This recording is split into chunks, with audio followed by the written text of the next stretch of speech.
NASCAR on Fox brings you live coverage of the Aaron's 499 at Talladega. Last week it was short track Saturday night. Today it is Super Speedway Sunday. Let's have a look at the Geico starting grid for today's race. The RCR cars ganged up in the final round of knockout qualifying. Brian Scott, first career pole. His teammate Paul Menard has his first Talladega front row start. A.J. Allmendinger, third best start of the year. Casey Mears, whose only top 10 came at this sister's track, Daytona. Austin Dillon, his third top 5 start of 14. And Ryan Newman, his best start of the season. That's all the RCR group.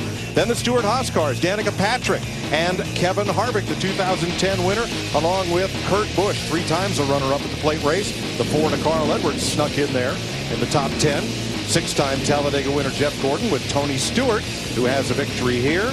Back in row 7, Brad Keselowski, a double winner here. And Michael McDowell with a great time trial effort, 14th. Eric Almirola and Joey Logano, who has 2 wins this season. Michael Annett and Brian Vickers. Annett with his career best start. Vickers has a win here. Rounding out the top 20, Kyle Busch, the 2008 winner, and 2-time Talladega titleist, Jimmy Johnson. Want to talk to last year's winner? Let's do it. David Ragan, it's DW. Got a copy there, my friend? Yeah, 10-4, DW. I got you. David, you won this race last year in dramatic fashion. Does that change the way you race today? Does that change your expectations for today?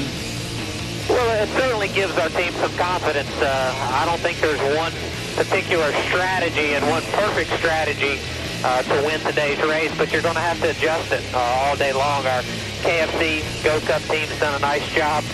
Got a fast race car. We're going to have to pass some race cars today, but I feel like we got a good strategy, and we'll just try to adjust as needed all day. If we can have a little bit of luck, I think we've got a car that can win today's race for sure. David, you've won here nationwide, you've won here in Cup. And even at Daytona, what makes you so good on these restrictor plate races? Well, I've been fortunate to drive some good race cars. Our Ford Fusions have always been fast. The Roush Yates horsepower has always been good, and you know, I guess just trying to make good decisions. Mark Martin told me one time to really think about what you're fixing to do and try to play it out in your mind. Sometimes the best move is no move at all.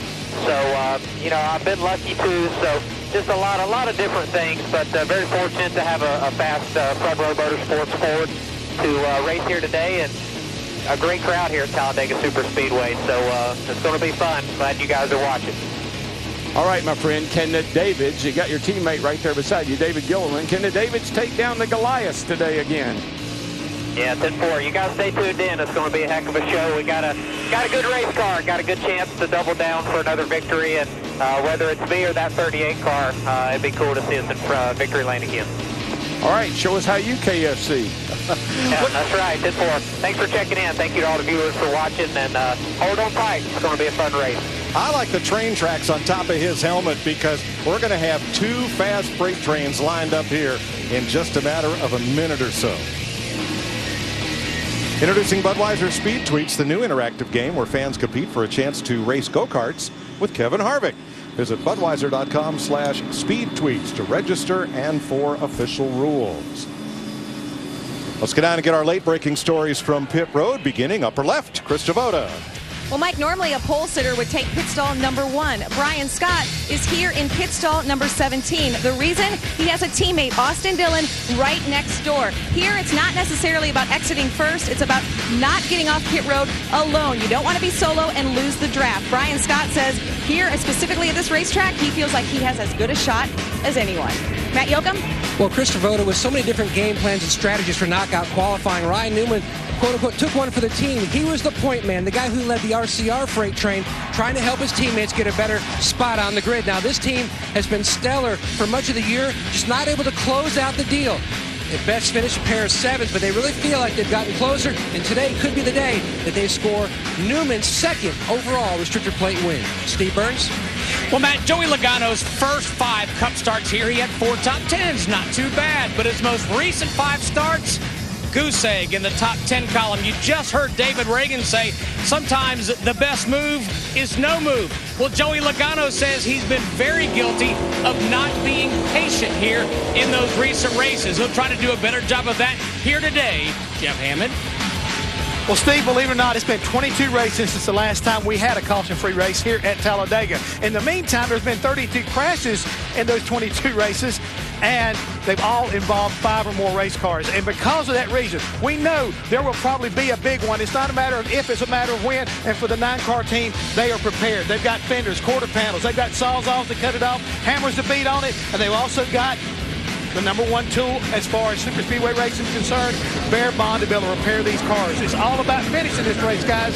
Points is not dead yet, but today this can be very important for a lot of these teams. Mike? Thank you, Jeff. You hear them rumble by pit road out there on the tri-oval. One car stopped up near the wall. I believe that's Tony Stewart. Yeah, he has to go to the rear of the field. 1 to go. Let's take a look at the Ford EcoBoost track facts for today's race. Talladega is the longest oval and the steepest banking in NASCAR, 33 degrees. And David Ragan's Ford drove to victory here 1 year ago, the first win for Front Row Motorsports. We got a big assist from teammate David Gilliland for that victory. Lots of campers in the infield, lots of fans in the grandstand as we get ready to race on a perfect day. You know, we paid it forward this spring, battling through a lot of rain and rain out days, but today 80 degrees, barely a breeze, a lot of sun, no clouds. We'll go 188 laps to make up those 499 or 500 miles, 55 miles an hour down pit road, and they'll need Sunoco race fuel every 42 to 46 laps. And we got a lot of cars going to the rear. Yeah, you see Casey Kane right there in the 5, as well as Martin Truex Jr. in the 78. Their times were disallowed yesterday in qualifying there at the rear of the field. Michael Annett, as well as Michael Waltrip, they had some damage from qualifying. This is an impound race. These teams were not scheduled to work on these race cars there to the rear. We saw Tony Stewart, unapproved adjustment. Kyle Busch, he had damage from qualifying, but more than anything, an engine change after practice on Friday. Field is in the back straightaway. They're more than a mile away from us at the start-finish line. When Bill France built and designed this racetrack, he knew the seats in the tri-oval facing pit road would be an easy sell. And that is where the start-finish line would be if we were at Daytona. The seats down toward turn 1 at Daytona were a little bit of a harder sell. So Bill France Sr. said, let's put the start-finish line down there and make that valuable real estate in the grandstand, and boy, has it been a game changer. 1,250 feet from where the normal start-finish line be, all the way down here, and as we say, that changes everything. Yeah, there's a lot can happen in that short amount of real estate, and it has happened. Daytona and Talladega, the 2 restrictor plate tracks, where a plate underneath the induction limits the amount of air into the engine, limits horsepower, provides for these big packs to pull together and race like they do nowhere else. It's about as good as it's going to get, what we're going to see here today. And guess what? I'm looking for some frenemies. That's what I'm looking for. We'll be friends for a while. We'll be enemies for a while. But at the end, the green flag's in the air, and boogity, boogity, boogity. Let's go racing at 200 miles an hour, boys and girls.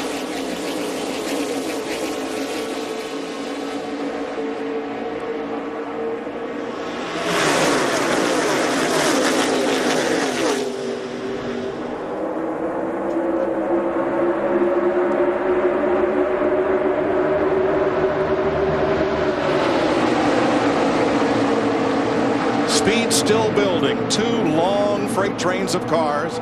Ambrose had a look to the outside, then Gilliland in that yellow car.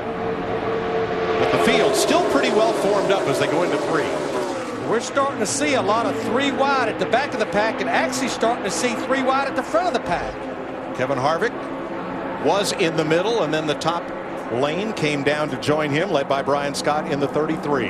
Paul Menard from Wisconsin started second, comes around to lead the first lap. We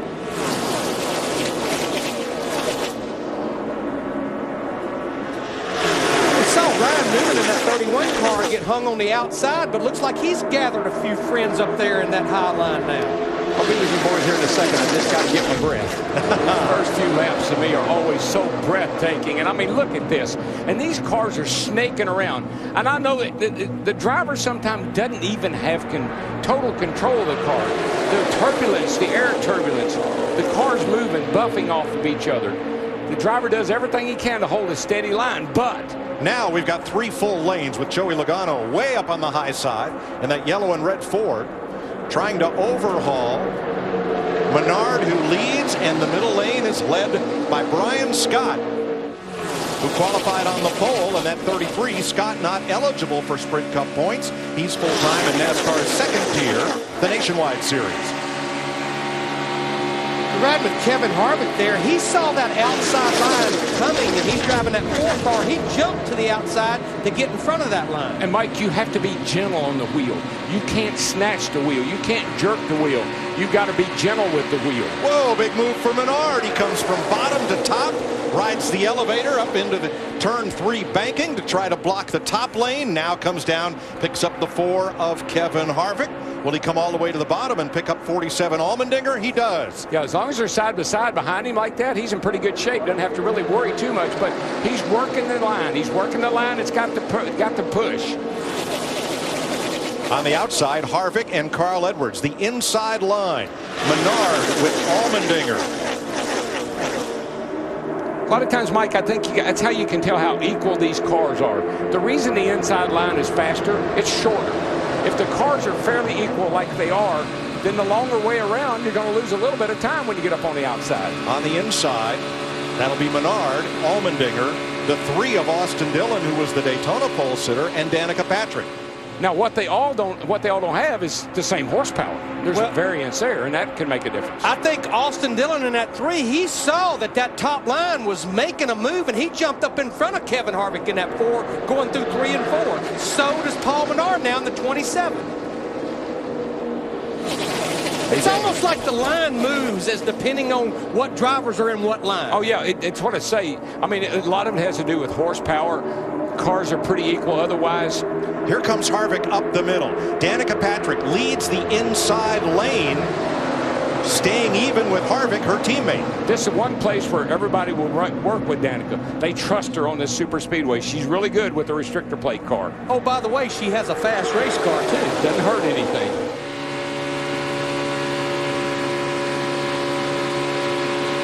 Paul Menard out front, led 29 laps in the Daytona 500. Second most to Dale Earnhardt Jr., who led the most laps. Here she comes.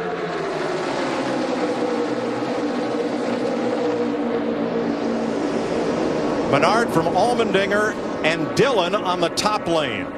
The last time car number 3 raced here in the Sprint Car Series, it was Dale Earnhardt driving to victory in the fall of 2000. I mean, we got 25 drivers right now running within a second of each other, 3 lanes wide. Jeff Gordon giving some help to Patrick on the inside. And it's still 3 full lanes of racing. Right at 200 miles an hour. Patrick to the lead, but Menard has that big high wide radius through turn 4 in the trial vote. But here she comes. Danica Patrick's going to lead a lap at Talladega. And I think the crowd loves the fact that she just led that lap. Well, there have been 3 women that have raced here. Janet Guthrie back in the 70s and Patty Moise in 1989, and now Danica. And the best finish by any of them have been by Janet Guthrie. She finished 32nd here once. Good chance that could change today. On the inside, Patrick, Jeff Gordon, Brad Keselowski, then Matt Kenseth.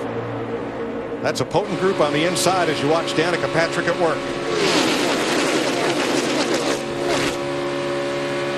I'll bet her 1 million followers are lighting up Twitter right now. I know she's got to be enjoying this. I mean, the struggles she's had this year, and there have been many, to be able to lead this field around this big place, quite a thrill. I know what it feels like. Gordon looked to the middle. Patrick came up to cover the spot. He's not going to let go of that lead without a fight. Danica's pretty savvy on these super speedways, Daytona and Talladega. She got a real sense of where the car needs to be, where the air is. how to side draft. She's the total package when it comes to restrictor plate racing. Now she comes down to pick up Keselowski. And Larry, this is what you talked about in pre-race. When there's nothing out your windshield but the racetrack, you can't drive into somebody else's trouble. And the spotter in your ear. And what she saw, and I'm sure her spotter told her, the inside line was moving, led by Brad Keselowski in that white number 2 car, and that's why she moved down to the bottom. Jeff Gordon comes down to pick up a little side draft off Patrick. Who'll lead this lap? Give it to Gordon. Gordon got it. With Carl Edwards in tow. Jeff Gordon leading after 9 green flag laps. Hold your breath. They're still 3 wide in Talladega.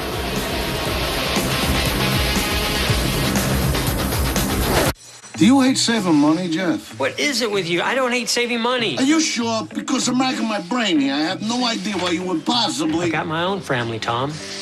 Yeah. Lug nuts in your family? Of course. Unbelievable.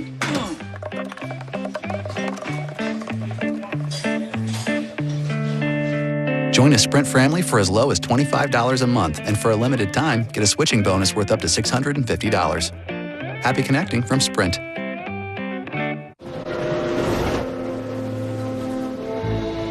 Today, I consider myself the luckiest man on the face of the earth.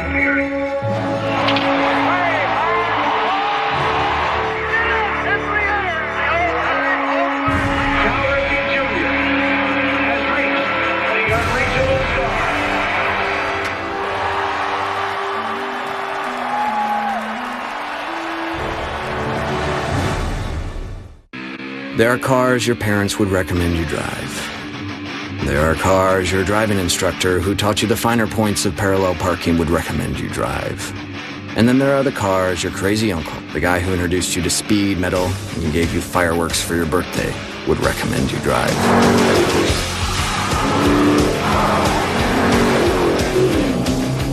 You wouldn't want to let down your uncle, would you?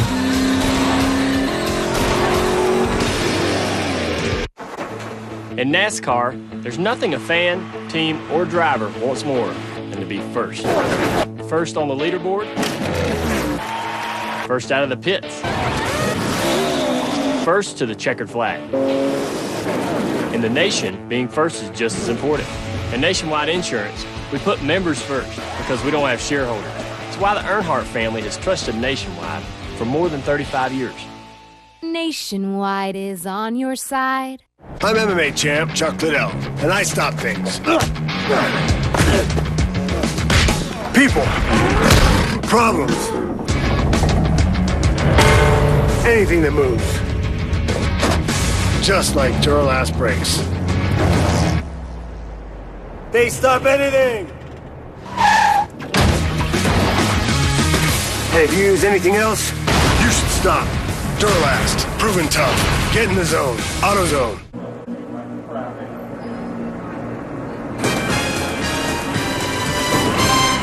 Welcome back to Talladega, where Paul Menard, Jeff Gordon in the middle, and Danica Patrick on the inside continue to battle for the lead. Everybody's picked their lane and is content to ride for just a little while. Every time Brad Keselowski in the white number 2 moves up, Patrick comes up to cover, and she retains the lead. This is the 3rd Sprint Cup race that she has led, all of them coming at Daytona and Talladega. There are your lap leaders. Let's go to her pit and Steve Burns. And Mike, listening to Danica Patrick, although she is the leader and looking at a lot of real estate out her windshield, she's looking in her rearview mirror too. She just told her spotter, Brandon Benish, I know who's dropping back to get ready to take a run at me. I can tell it. Well, for a moment, she jumped up there in front of Jeff Gordon in the 24 down the backstretch, but came right back down in front of Keselowski in the 2. Got to remember one thing, in this kind of racing, that yellow line is your best friend. That's just like having a wall down there. Stay on that yellow line. If somebody goes around you, make them go around you on the outside, like that. And that's what Brad Keselowski just did. Whoa! Oh, it's going! And he gets tipped by Patrick, and he is off down to the apron. Save it. Can't save it. Oh, slides up the track and back down, and Trevor Bayne almost slid up into another car. He tried to force his way in front of Danica. I mean, he really didn't have her cleared. Brad Keselowski in the 2 tried to come down in front of Danica in the 10, and there wasn't any room. Now, likely the only damage, aside from flat tires, you can hear that tire flapping around, might be to the front splitter going from the track, the 33-degree banking, down to the apron and back again. Looks pretty solid right there. I don't see a lot of damage. I think tires maybe will fix this car. But he's got to make sure he doesn't run too fast and have a tire come apart, because then it'll destroy defender. That was just way too aggressive for this point in the race. All right, let's start up high. Brad Keselowski right now is 3rd. Danica Patrick on the inside in green and orange, the leader. So he gets a nice run. He comes up here. He's going to get he's going to get a little draft off of the 27 on the outside, a little side draft. He gets a great run, and he just all but cleared Danica right there, but he wasn't quite there. This is not one of those tracks where you let off to get in the corner. How about this save, Darrell? Unbelievable. Unbelievable. That shows some real skill right there. And these guys all missing him. Look at the 21 car. Oh, he almost took out Terry Labonte, but this place is wide. At Daytona, that would have been a multi-car pileup. Yeah, but this track is wider. You're going to see here, Mike. He just doesn't quite. He's almost there, but you're like I said, you don't back off on this track, and he came down just in front of her. But Darrell, it definitely looked like Danica Patrick's 10 car moved to the right just a little bit, and then they just come together. Yeah, but you know what? When you go beside somebody like that, you suck the car you're going around. You move that car a little bit, but I mean, whatever. He wasn't clear of it. Yes. Let's have a look off the rear bumper cam of the GoDaddy Chevrolet of Danica. 2 into the middle, 20 still with you. Outside, 3 wide bottom, 3 bottom, 2011 5 with.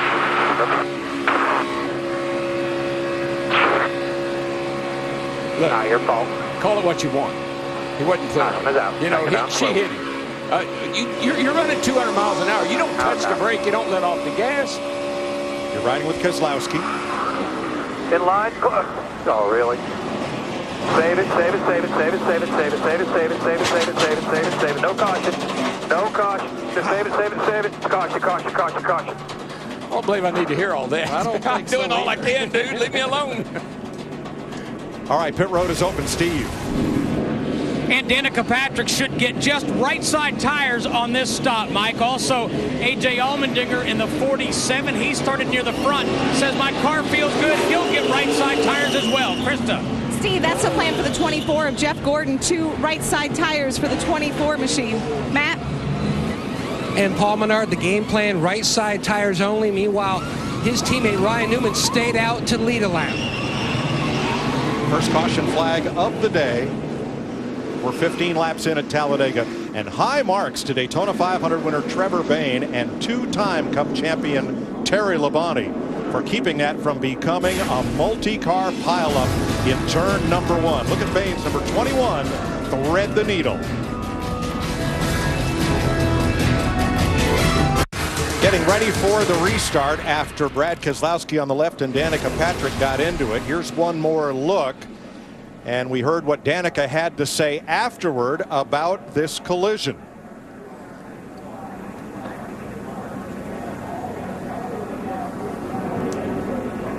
I was looking at my mirror. I was trying to slot in between the 2 and the 24. It's all good. It's all good. He cut down pretty fast there. It's all good. It's all right. 2 cars trying to fit in one spot. Yeah, I think so. Remember, we're going 200 miles an hour heading off into that corner. If I had to call that in, I'd call it unavoidable contact. That's what I'd call it. We'll go green at lap 17. Paul Menard out front, and Brad Keselowski said he had no water pressure. So back to pit road for Keselowski and the deuce. Yeah, they're refilling that water system. It's a pressurized system. Paul Menard and Matt Kenseth, the Chevy and a Toyota, to the green flag, and Jeff Gordon all over Menard on the inside. That third car on the inside, Denny Hamlin at 11, he started all the way back in the 30th position. He was really working his way up in that first run. One thing I've noticed, that 27 car, Paul Menard, he has got some straightaway speed, but when you get that 4 out in front of the pack, they're going to eat you up. But that 27 car is fast down that back straightaway.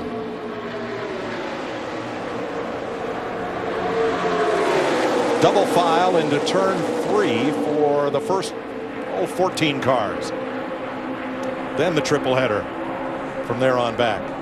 When you look at the Toyota drivers like Matt Kenseth in that 20 on the outside up there, and I talked about Denny Hamlin in the 11, we're almost seeing a replay of what we've seen a lot at the restrictor plate races. They don't have a lot of speed as far as qualifying, but they have good race cars. Oh, it always makes me wonder if they come with a little bit of a package where they have some downforce on the cars. They're not going to be fast by themselves, but they're going to be really, really good in the race. Matt Kenseth running third among the biggest movers. Remember, Casey Kane started in the back.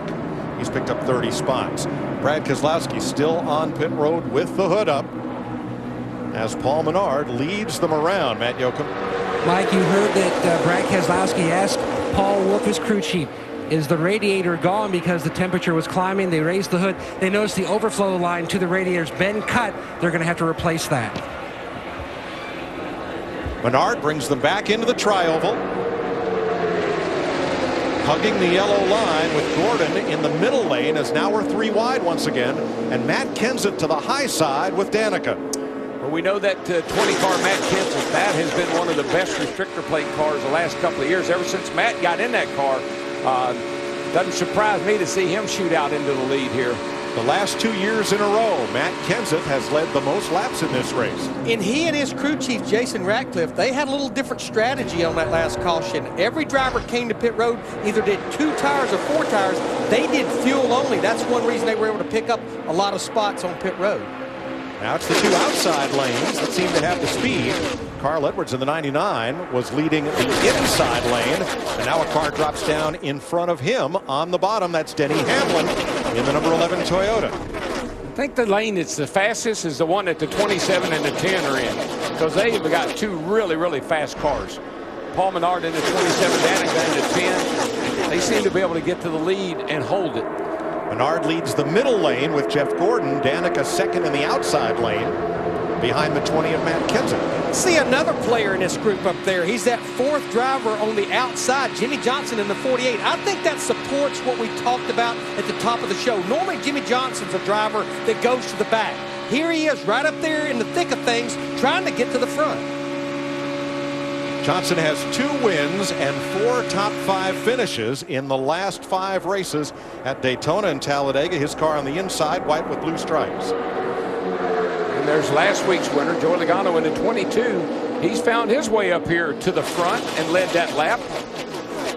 And now Danica leads the middle lane, but they are not holding station with the inside and outside lane as you look back at Jeff Gordon.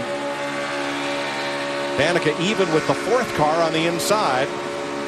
Most uncomfortable place you can be, Mike, is in the middle right there. You're getting the wind, you're getting the buff off of both cars, the one on the inside and one on the outside. See how our car wiggles just a little bit?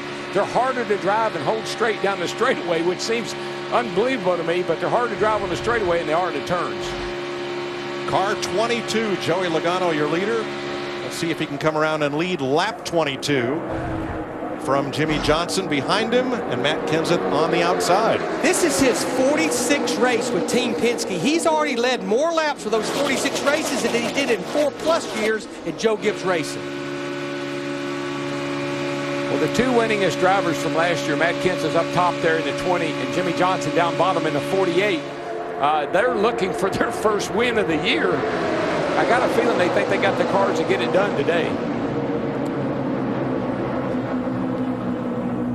Joey Logano in at 22, he keeps kind of going from the bottom to the middle lane there in front of Jimmy Johnson in the 48, Hamlin in the 11. That's what I always like to call working both sides of the street. Whichever line has to push, and the spotter will tell you, outside line's got to push, you'll move up. Bottom line got to push, you'll move down.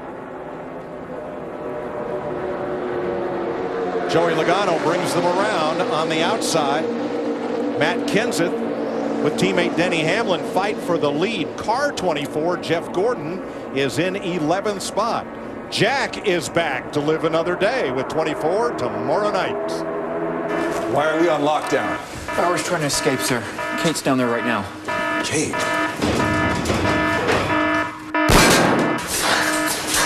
I need you to take cover behind that wall.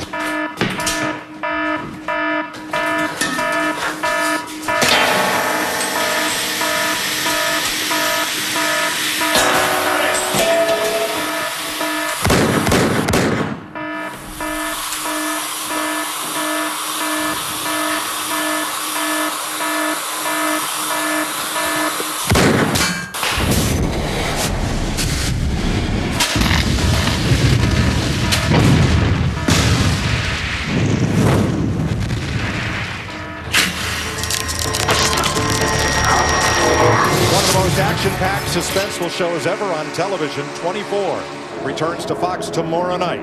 We're live at Talladega, Alabama for one of the most suspenseful and action-packed races on the entire NASCAR schedule. And we're 24 laps into this race, and there are 41 cars you can throw a blanket over. 99 Carl Edwards, right in the midst of that lead pack, had a cameo on 24 several seasons ago. He had a walk-on part, so impressed the cast and crew, they gave him lines. He had a speaking role as a federal agent from Homeland Security. Yeah, Carl would make Jack Bauer a real good partner.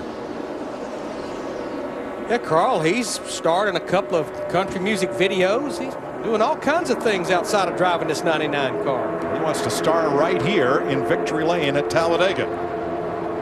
I like Carl here today, and I'll tell you why. I just watched him all through practice and qualifying. He's been the contrarian. He was the only Ford that made it into the top 12. He's the guy that's kind of been hanging around with all these Chevrolets and Fords or Toyotas all weekend. A guy that might have a shot here, boys. Well, now we've talked about the muddle in the middle, and the 8th car back in the middle lane is the number 3 of rookie and Daytona pole sitter Austin Dillon. Krista?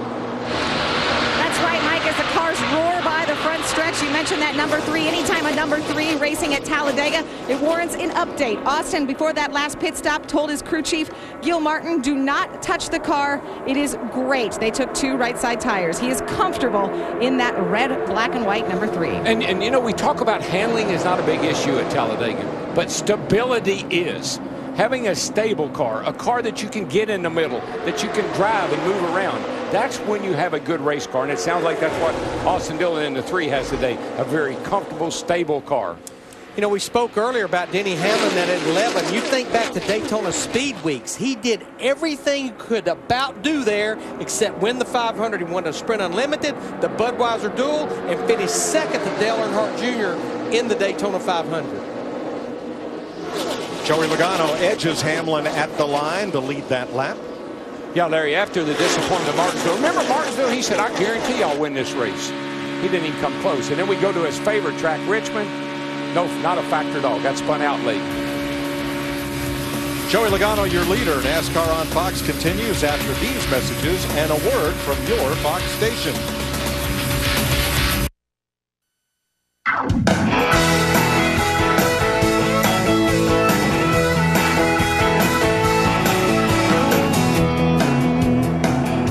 Spring in Talladega. A lot of NASCAR's newer dads have their kids with them for the spring race here today as Jimmy Johnson has a look on Joey Logano. Joey's former teammate, Denny Hamlin, leading the middle lane. Danica Patrick was at the front of the outside lane, but went quite a ways backwards. Yeah, she's fallen to the back of the pack now, but she's back there. I don't know if she did on purpose or not. Jimmy, Matt Kent's is back there, and a couple other pretty good race cars. Look like they fell to the back on purpose. She's alongside Dale Earnhardt Jr. back at 28th place. Teammate Kurt Busch in the 41's back there. There are a lot of cars right at the rear of the field right now. Pretty good pieces back here. Maybe they're just hanging out. Darryl, what's it feel like in the banking here? Oh, man, it look. You see that camera angle? I mean, that sinks you down into the seat.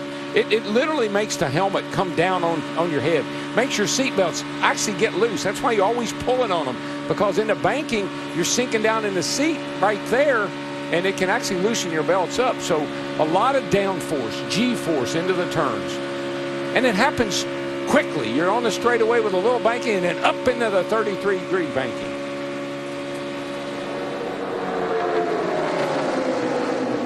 Denny Hamlin, the leader at 32 laps. We ask you to show us how you get ready for race day. Look at that Go Cup right there. David Ragan is going to show you how he KFCs at Talladega. Yes, he got NASCAR approval to carry that. So show us how you KFC, and you could be part of our next KFC social media pit stop. Last year's winner, David Ragan, started pretty deep in this field and has worked his way now to 13th over just the last 3 laps. But I've been watching David Ragan in the 34, and what he did, he jumped up to that 3rd lane, and he jumped in behind Kyle Larson at that 42, as well as Martin Truex Jr. in the 78. Remember, Martin Truex Jr. had to start at the rear of the field. I think David has found a couple of drivers that they have fast race cars. I think David's one of those guys, he stays under the radar. He's really, really, really good on these restrictor plate tracks. I've watched him time and time. I watched him yesterday. He's really good, but he's subtle about it. And he's in the right place at the right time. Remember what I said about respecting this joint? That's what makes him good. He respects this racetrack. My man, A.J. Allmendinger, he's hanging in there, riding along pretty good shape. 47 on the inside. He was up near the front there for a good bit of the early going. Daryl, I love what David Ragan told you, though. No move may be the right move. Exactly. But see, he understands that. And not only does he say those things, he does those things. A lot of these guys talk about how to run this place, and they know what they're talking about, but they don't do it. New leader, Carl Edwards out front of Joey Logano and Denny Hamlin. They're about to overhaul the one of Jamie McMurray, whose car was pretty well damaged in that accident back at lap 14 and really disturbed aerodynamically. Also, Brad Keselowski is back on the track. They replaced that line to the radiator, but he lost 6 laps in the process. Krista. Mike, you were talking about last year's winner of this race, the number 34 in the KFC car, David Ragan. His biggest fan is his wife, Jacqueline, atop the pit box. Jacqueline +1. Jacqueline is 34 weeks pregnant. I talked to her this morning. She said this will be her last race she will travel to. She said there was no way I was going to miss this one. I explained to my doctor, my husband is a defending winner. He has the longest active streak of any driver of top 10 finishes at Talladega. That's just how unpredictable this place is. That 4 straight top 10s is the longest active streak. And Mike, when you talk to him, it's his demeanor. He's a calm, cool guy, and he's very methodical about what he does. And I'm telling you, that's what makes him good. Well, he's back in 17th, which makes him 9th in this 2-car train in the lane that he's in. Another driver we always take notice when we're at Daytona or Talladega is Trevor Bayne at 21, the 4th car on the inside. Remember how close he came to being involved in that first wreck down there with Brad Keselowski in turn 1 and 2. A lot of movement at the front of the field, Larry, but the car that's been there the whole time has really been that 24 car. He's been right there the whole time, kind of lurking around the front, which tells me he's got a pretty good race car. Now, we mentioned Danica Patrick, who led laps here, dropping back to 19th. She's led 6 laps. And why now is she back in mid-pack, Steve?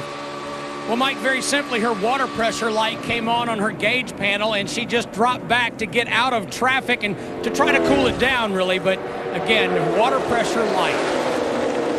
Running right behind the pole sitter, Brian Scott, in a Richard Childress racing car, entered by Little Joe Falk.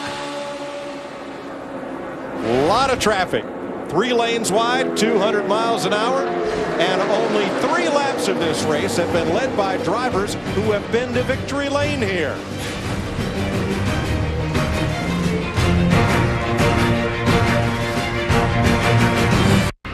.41 complete. Jimmy Johnson just led his first lap of the day, so let's get a closer look at today's race with sprint. Kyle Busch up 35 spots to 6th. Is the biggest mover in the early going of this race. The new Sprint family plan allows up to 10 friends and family to get unlimited talk, text, and a gig of data for as little as $25 a month. Visit sprint.com/speed, where it's pronounced Gordon. Here it's Jeff Gordon in the 24. Let me tell you what I've been pronouncing or watching. It's become pronounced to me is going into turn 3. These guys are really getting bottlenecked up over there. They're going in there 3 wide, real high, 1 on the bottom, 1 in the middle. Getting a little wide going on as they get off into turn 3 over there, making me a little bit nervous. But each time that happens, it seems Joey Logano pops out of the corner with the lead in his Penske Ford number 22. And Logano brings them around on the inside in front of Denny Hamlin, Kyle Busch, and Martin Truex Jr. Which of these lanes is the best lane? Let's get today's Subway Fresh take from Fox commentator and today driver of the number 66, Michael Waltrip. Yeah, keep monitoring that spotter. Let me know what you're seeing up there. So when it's time to go, I'll know what to expect. I can see them pretty good. Now, I agree, the bottom was the best right now. So just keep watching. So so nothing surprises when we get up there. Got it, bud. 10-4. And guys, what he's talking about, Michael's telling his spotter, which is up here on top of the grandstands, and watching the 66 car as he goes around. But during the meantime, he is not only just watching Michael, he's watching other competitors to try to figure out who Michael can get hooked up with to make that run to the front. And you'll notice one other thing. We talk about how big Talladega is. All of these spotters up here today are using binoculars so they can see them when they're way over on the back straightaway. Because remember, this is a game of inches. You make a bad call here, you can start one of those big ones. And a lot of people would be pretty upset if you didn't pay real particular attention about trying to slide a guy in by an inch. Thanks, Jeff Hammond. That's today's Subway Fresh Take. Look at this pack from first to 41st. Just 3.5 seconds. Yeah, those spotters up there that Jeff was talking about, they play all types of role. And, of course, as we get into the late stages of this race, they'll be playing deal maker. Joey Logano has been tough to shake from the lead. I tell you, this 22 car has been tough all year long. I mean, you think back to Texas, you think back last week at Richmond. Every week, this has been a car that's been up front, leading laps. Joey is just doing a whale of a job. He and Todd Gordon, great crew chief, good combination.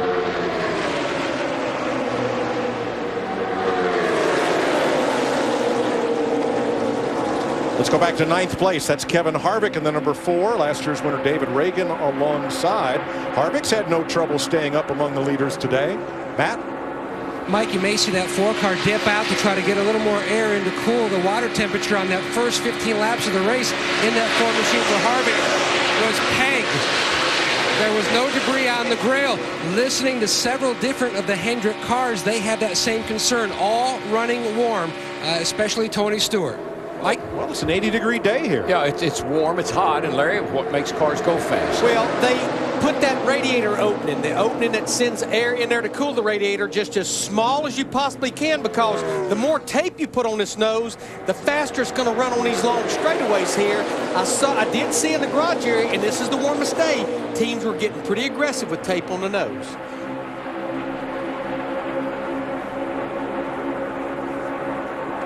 Let's go back to the front where Joey Logano continues to lead. And Steve, I believe this has been the longest continuous stretch of leading by one driver in the 46 laps so far. Yeah, I think you're right, Mike, but although he's out front, he just told his crew chief, Todd Gordon, he said, I'm starting to get loose. You're going to have to tighten me up when we make our next pit stop. Well, what happens is the fuel burns off, the back of the car gets lighter. The back of the car comes up, and these cars are difficult to drive down the back straightaway because that's where they have the least amount of downforce on going down that back straightaway. They get real light.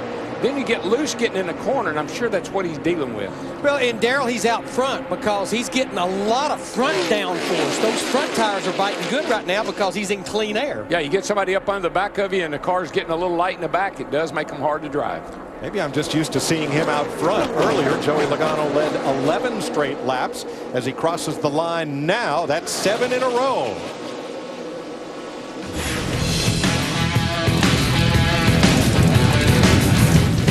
You're watching NASCAR on Fox. Pace car picks up the field. Caution for debris between the start-finish line and turn number 1. Second caution of the day comes out at lap 50. Pit road will be open next time by. And Jamie McMurray, who is 7 laps down with crash damage to the left front. He will be our Aaron's lucky dog and get back one of those laps. You don't need credit. All you need is Aaron's. Saturday, May 17th, NASCAR's best take to the track in a fight for $1 million. It's the NASCAR Sprint Cup All-Star Race, part of Fox Sports 1's 10 Days of Thunder. Saturday, May 17th, 8:30 Eastern. To find your channel for Fox Sports 1, go to foxsports1.com today. This is Joey Logano's 22nd restrictor plate race. That means at Daytona and Talladega, the engines are restricted as to horsepower, and it provides this big pack racing, and that's done to keep the speeds of these cars at or under about 200 miles per hour. This is the most laps that Logano has ever led in a restrictor plate race. As you see the flag man waving the green flag at the inside of the track that signifies pit road is open while the track is under caution. So Logano, Kyle Busch will lead them down. Yeah, we were within about 10 laps of what would be green flag pit stops. I think we'll see a lot more 4-tire stops on this pit stop here. Steve Burns. And Larry, you're exactly right. The 22 Joey Logano saying that his car has gotten loose. They'll make a chassis adjustment. Also, Kyle Busch in the 18 said it's getting grimy out here. I'm getting loose. He also wants some water in a bag of ice, Krista. Jimmy Johnson needs 4 tires because he had gotten tight when he was on 2. He also has a hot foot, talking about heat hot. Meanwhile, David Ragan, cautious of that 48 right there. They too come in. Yeah, David Ragan in that 34, he was having to back up and everything else on that pit stop. Now David Gilliland, Terry Labonte, Ryan Newman, Casey Mears, Michael Waltrip stayed out on track, did not pit. Kyle Busch is the first off pit road ahead of Joey Logano. We're under caution for debris. 53 laps complete, finishing up the second caution of the day. This one for debris in turn 1. You're riding with David Ragan, who had a little difficulty getting into his pit. He's pitted right in front of Jimmy Johnson. Johnson's crew said, hey, would you please stop deep in the box so we can get out? We're coming in ahead of you. Reagan obliged. He's right up close to the white line at the end of his pit. Then Reed Sorensen comes in, and when Reagan's stop is done, he can't get out. Yeah, the only thing that's salvaged, not losing a lot of spots, as you can see, he was the only driver that changed just 2 right side tires. He's still inside the top 10, but whether they went with 2 or 4, he was going to be blocked in by that 36 of Reed Sorensen. Hey, he got a few brownie points right there. Might need you to help me later on in the race. Okay, getting ready for the restart. Long stops for Tony Stewart to reset the pressure relief valve and work on the hood-mounted cowl flap for Kurt Busch. But we're back under green with Kyle Busch battling Joey Logano, Toyota versus Ford, for the lead. Safety truck did pick up a small piece of debris just down below the yellow lines right here, just past start-finish line. I watched the guy get out. Looked like a piece of aluminum. Just a reminder, Kyle Busch in that 18 car started at the tail end of the field because of the engine change after practice on Friday.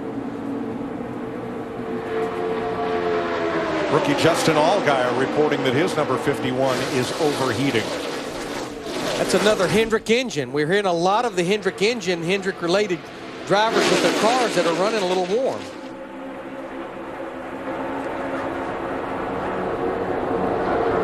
Once again, Joey Logano pulls out front. That's impressive. Boy, it really is, and he's almost unchallenged. I mean, he did it and just did it with ease.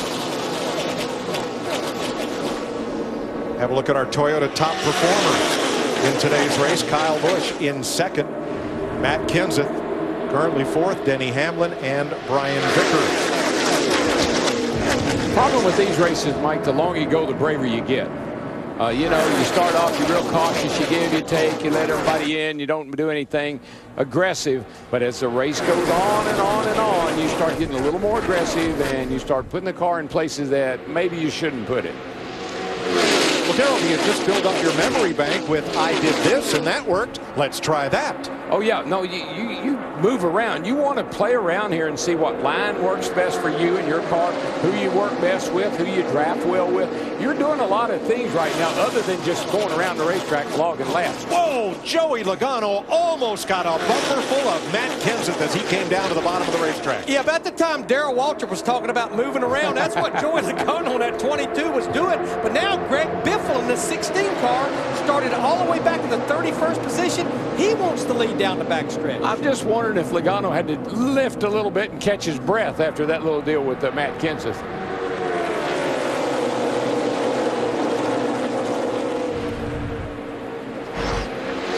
So Greg Biffle out front, trying to join the list of leaders here at Talladega. We've had 12 different leaders, 19 lead changes. Biffle inside, Jimmy Johnson outside. Biff leads that lap. You know, one thing I asked Brad Keselowski in our interview yesterday about the change of the Ford, the nose change that they got in the offseason, he said it definitely was an improvement in the car. Side by side for the lead. Meanwhile, Jeff Gordon has dropped back to 14th place. Like David Ragan, he had a bit of an issue on his pit stop.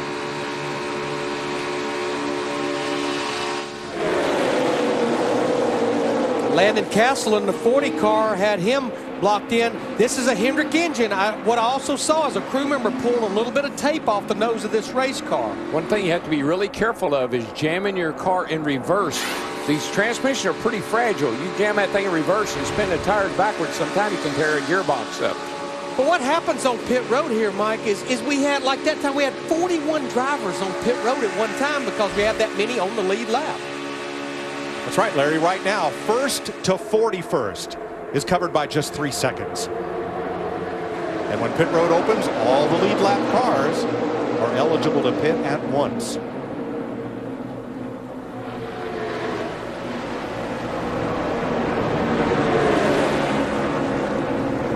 Biffle, the 16, Johnson, the 48. Continue to fight for the lead. Rookie Austin Dillon, second on the outside. Mike, you know, at Daytona we talk constantly about side drafting. It's not as effective here because this track is so wide. At Talladega, at Daytona, the wall is next to you pretty close by, and you do get a little different airflow off the cars there than you get off the cars here. Now, what happened to the 3 of Austin Dillon? Drifted up high coming into the tri-oval, and he went from 3rd to umpteenth. But Jimmy Johnson in the 48 went up there. He went with him. Johnson had room to get back down. Austin Dillon thought he had enough room, and Brian Vickers in the 55 was there, so he had no choice but to stay on the outside. Oh, yeah. The old brave meter is moving over a little bit. They get more and more brave. You see it just constantly. Things pick up. So that's Dillon up high, leading the high line in the number 3. His dad raced in the Busch, now Nationwide Series. His grandfather, Richard Childress, ran his first Sprint Cup race here at Talladega, the start of a long career that then led to championship-winning team ownership. Starting to see another driver make his way to the front. That second car behind Austin Dillon on the outside, Dale Earnhardt Jr. in the 88 car finished second here in the fall and obviously won the last restrictor plate race, the Daytona 500. Matt? Dale Earnhardt Jr. hasn't mentioned much about the car running warm, but his biggest complaint was the car was too tight when he wanted to run the bottom lane, so they made a chassis adjustment on that last stop on the 88 machine, trying to get a little more grip to that right front. Now there's 3 of the Hendrick cars right together, the 5 of Casey Kane, 24 Jeff Gordon, and 88 Dale Earnhardt Jr. from 10th spot on back. Another guy up here in the Aaron's car, Brian Vickers. Brian had a great car last week at Richmond. Had a little issue in the pits and then got shoved up the hill late in the race, but he had a fast car, got up to 3rd last week, running great here today in that Aaron's car. And of course, what better race would it be to win than the old Aaron's 499? In one of his 3 career wins right here at Talladega back in 2006.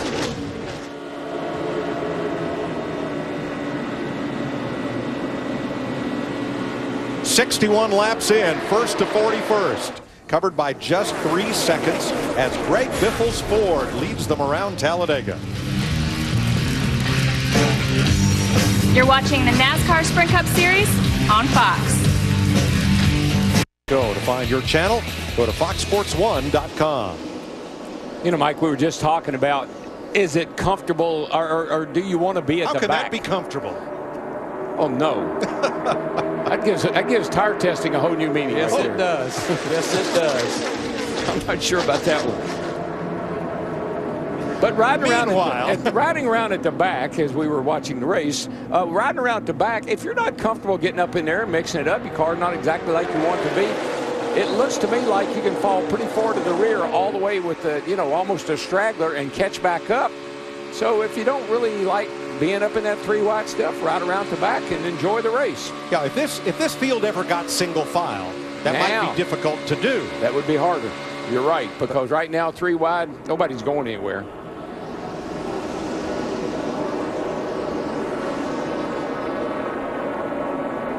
The biggest difference between Daytona and Talladega, Daytona is like a 2-lane racetrack, really. I mean, that's when you're the most comfortable. Here, it's a 3-lane racetrack, and you're very comfortable running 3 wide here. It's not dangerous. It's not as hard. It's very difficult to do at Daytona. Pretty easy to do here. Now, here they go into turn 3, Darrell, and every time they do, I see you wince just a little. I'm just nervous about turn 3. You got guys that are closing up at a high rate of speed. They come down the back and they get a big draft, and they really close up fast. I've seen them go in 3 wide over there several times with the guy up on the outside looking like he didn't have quite enough room. Now, one of the drivers who has dropped out back to run with that tail end Charlie pack, still within 3 seconds of the lead, is the 99 of Carl Edwards. Why, Steve? Mike, he says, I have a vibration. It might be a wheel weight, but I'm just going to keep an eye on it and ride right now. And to your point, he did spend some time at the front. But look, maybe they see the same things that we're seeing. You know, maybe these guys, because these guys in the back are getting a little further back. And I'm telling you, it's getting pretty tight getting into turn 3 over there with these leaders. Yeah, I don't think if we can promote enough, and I look at these drivers at the front of this pack 3 and 4 wide, the racetrack has plenty of room to do it, but they're doing it at 200 miles per hour. Everybody's got to hold their line. And now the fuel load is starting to lighten. The tires are starting to wear. The characteristics of the car a little different from when they came off pit road. Yeah, now you chase the car a little bit. Now the car wants to wiggle around a little more, move around a little bit more from the air buffing off the other cars. That's when you really have to hang tight onto that steering wheel. Hammond, what do you see? They making you nervous in 3 over there? Well, Darrell, it's not so much turn 3, but when they bunch up off of 3 and 3 coming off of turn 4, you can throw a blanket over them. They are so close together during this point right here. Look right up my shoulder. They're coming through turn 3 now. This is the exit off of turn 4 right above them. And you can see these guys, I mean, they start closing up tighter and tighter, and all of them go by. It's incredible that they haven't gotten together somewhere during the course of this day, and we haven't had a big one as of yet. You can see some of them guys starting to back off that a little bit, worried about it maybe happening. And Darrell, the other thing I think I'm seeing and hearing is now that these drivers and their teams have a year and a half, close to a year and a half under their belt with this Generation 6 car, finding things to make the cars run faster that can sometimes hurt the way they drive. Throw in the fact of probably a track temp well over 100 degrees. I'm hearing a lot of drivers complain about the way their cars drive. Yeah, they're not driving good, and you mentioned the heat. This is the hottest race car you'll ever drive. The cars are sealed up so tight aerodynamically, and then you're in a pack like this, you're getting the heat off the cars in front of you. A lot of the guys were telling me they had special insulation in the floor from here, from a space shuttle. Guys had special shoes with carbon fiber inserts, special gloves. A lot of guys really thought hard and long about coming here being prepared for a hot day. 70 laps complete. Greg Biffle, your leader.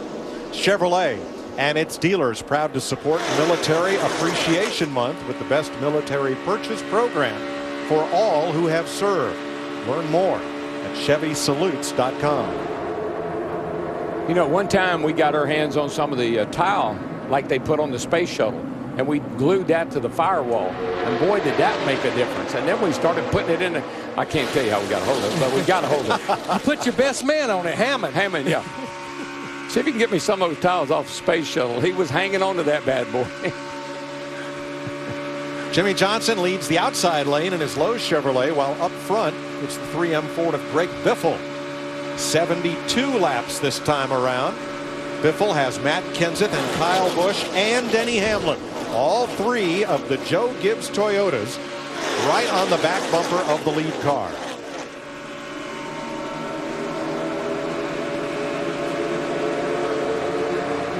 We're about a mile away from turn 3, and so are the spotters high above the tri-oval. Eyes in the skies for those 200-mile-per-hour drivers.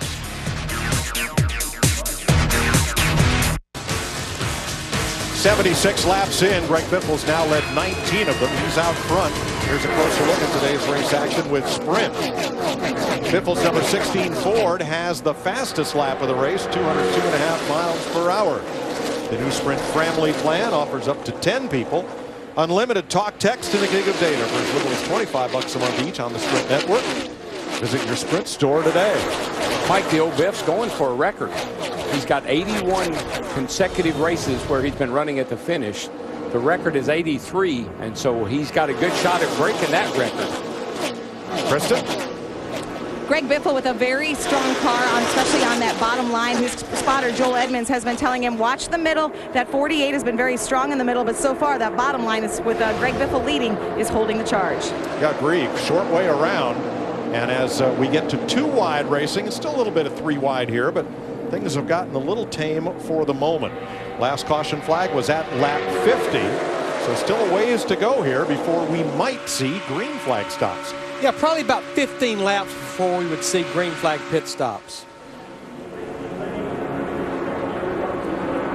Dale Earnhardt Jr. in the 88 behind Austin Dillon in the 3.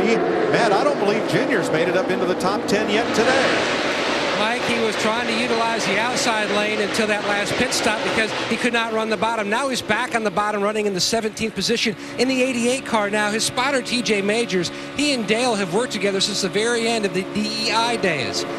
Right now, though, he was giving him a couple different descriptions of some things. He said, look, do you want that much detail? And Junior said, all info is good info. So even though they've worked together so long, always ability to call an audible and adjust your skill set.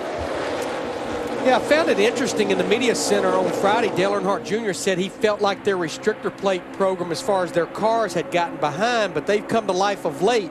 Of course, winning the Daytona 500, finished second here in the race here in the fall last year. And Larry, you do need that spotter to keep you. You heard Michael say, you know, keep me informed about what's going on up in the front so I know what lane to go, what to expect when it comes time to go. I think Dale Jr. is a lot like that. He absorbs a lot of information.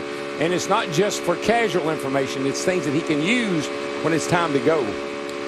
Now, while Earnhardt has not made it into the top 10, Jeff Gordon has been at the front of the pack today.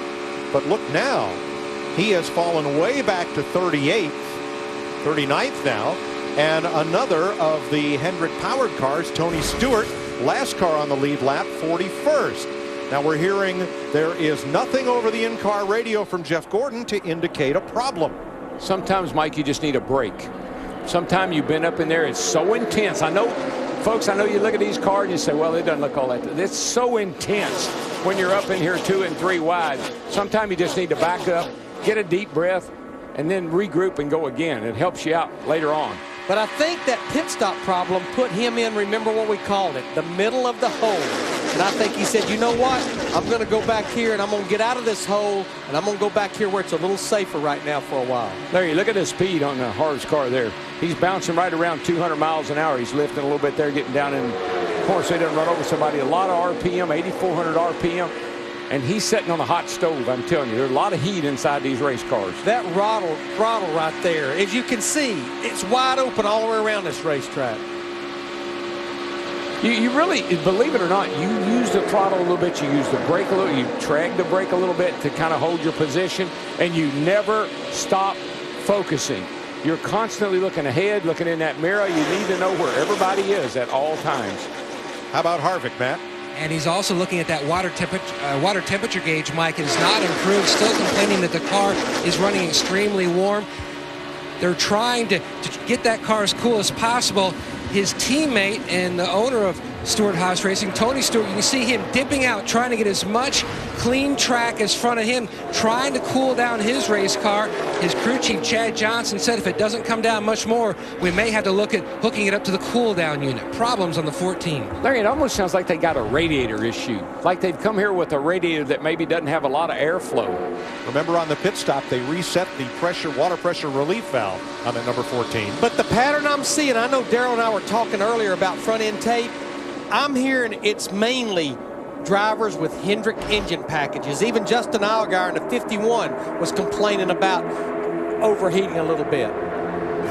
First 23 cars trying to pull just a little bit on the rest of the field will continue after these messages and a word from your local station. 86 laps complete in the Aaron's 499 at Talladega. The 3 Joe Gibbs Toyotas have made no advance on Greg Biffle's Ford that continues to lead. Now, we asked you to show us how you get ready for race day. Let's take a KFC social media pit stop and get a look at how do you KFC. Oh, it's Happy Star Wars today. How about you? It's May 4th. May the 4th be with you. Hey, now.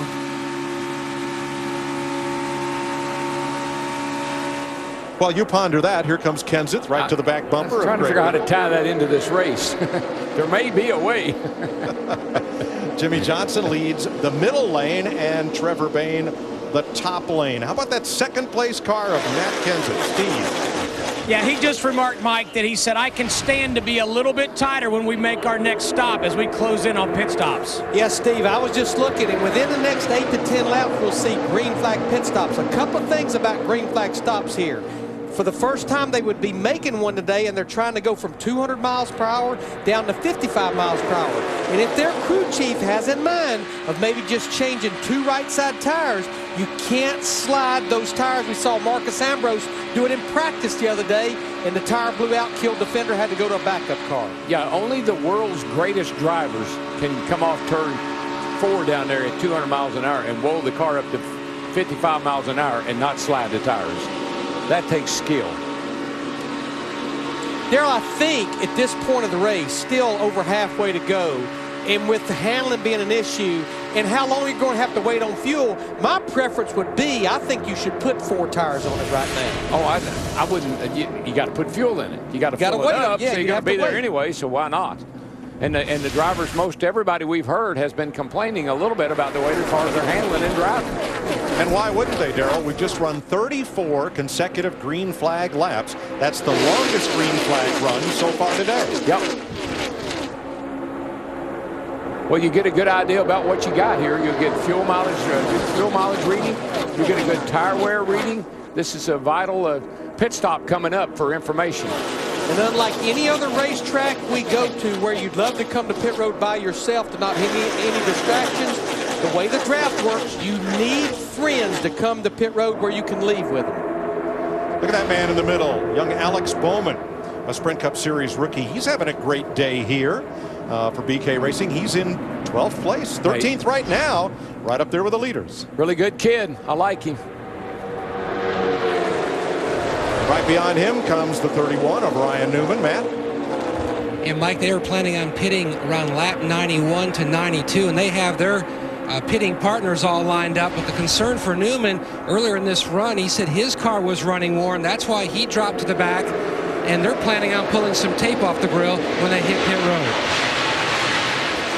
Mike, you know how you can tell they're getting close to a pit stop? See what's happening? They're starting to get single file. Everybody's starting to group up, get single file.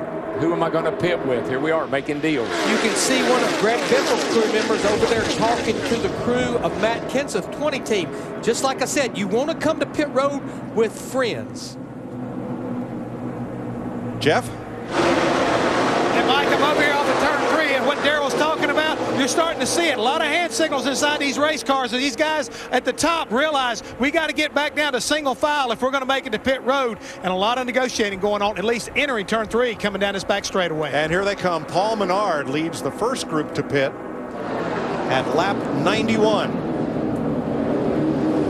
About 7 cars peel off and hit the pit lane for the first green flag stops of the day.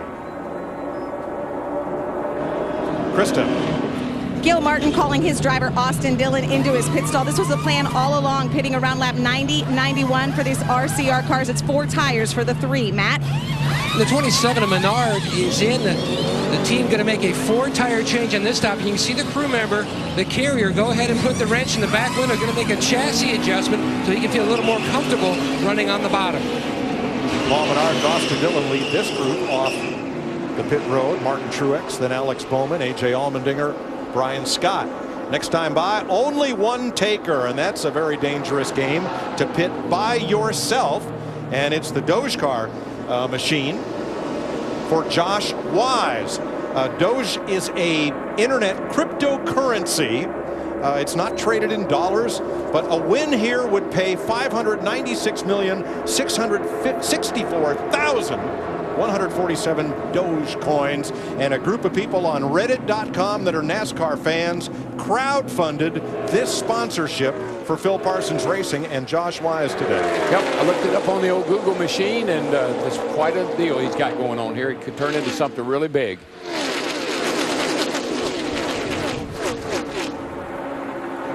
So Wise completes his stop. And again, this time by 1 taker, someone else who did not find a partner to pit with, and that is Landon Castle. Going to be halfway as they come around.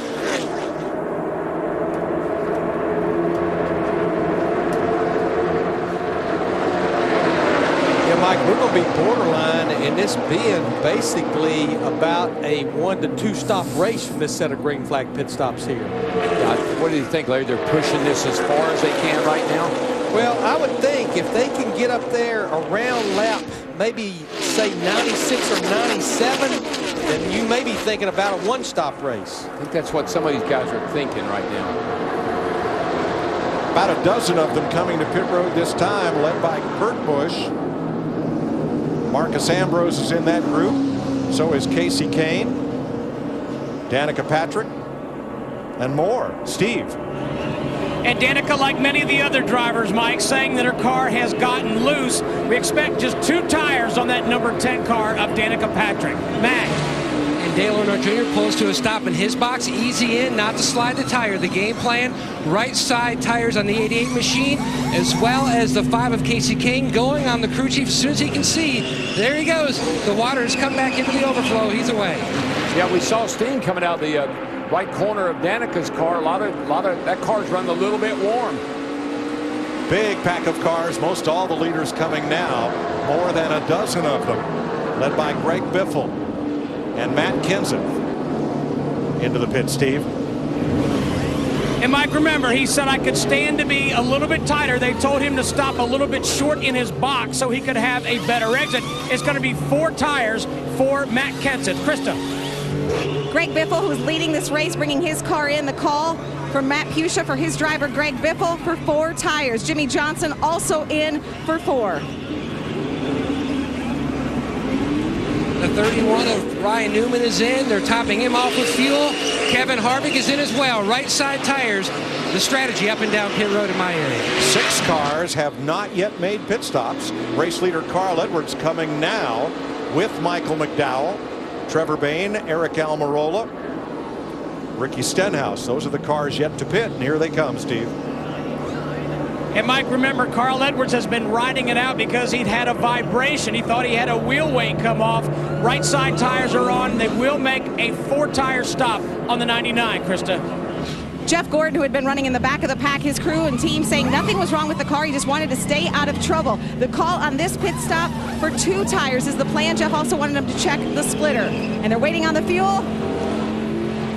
And it is a 2-tire stop for Jeff Gordon. That right there is the reason I say, look how long they had to wait on fuel. I don't understand not changing 4 tires. Why would you do that? And on the 99 car, they had an issue with the jack on the right side of his car. It slowed his stop way down. Now, Michael McDowell was the first out of the pits in that group, and that's significant because he leads this lap. Now they'll get all overhauled by Greg Biffle and the rest of the pack down in turn number 1. We're just past halfway at Talladega and the first green flag pit stops of the day. Our Liberty Mutual halfway report coming up after the break. Green flag pit stops complete.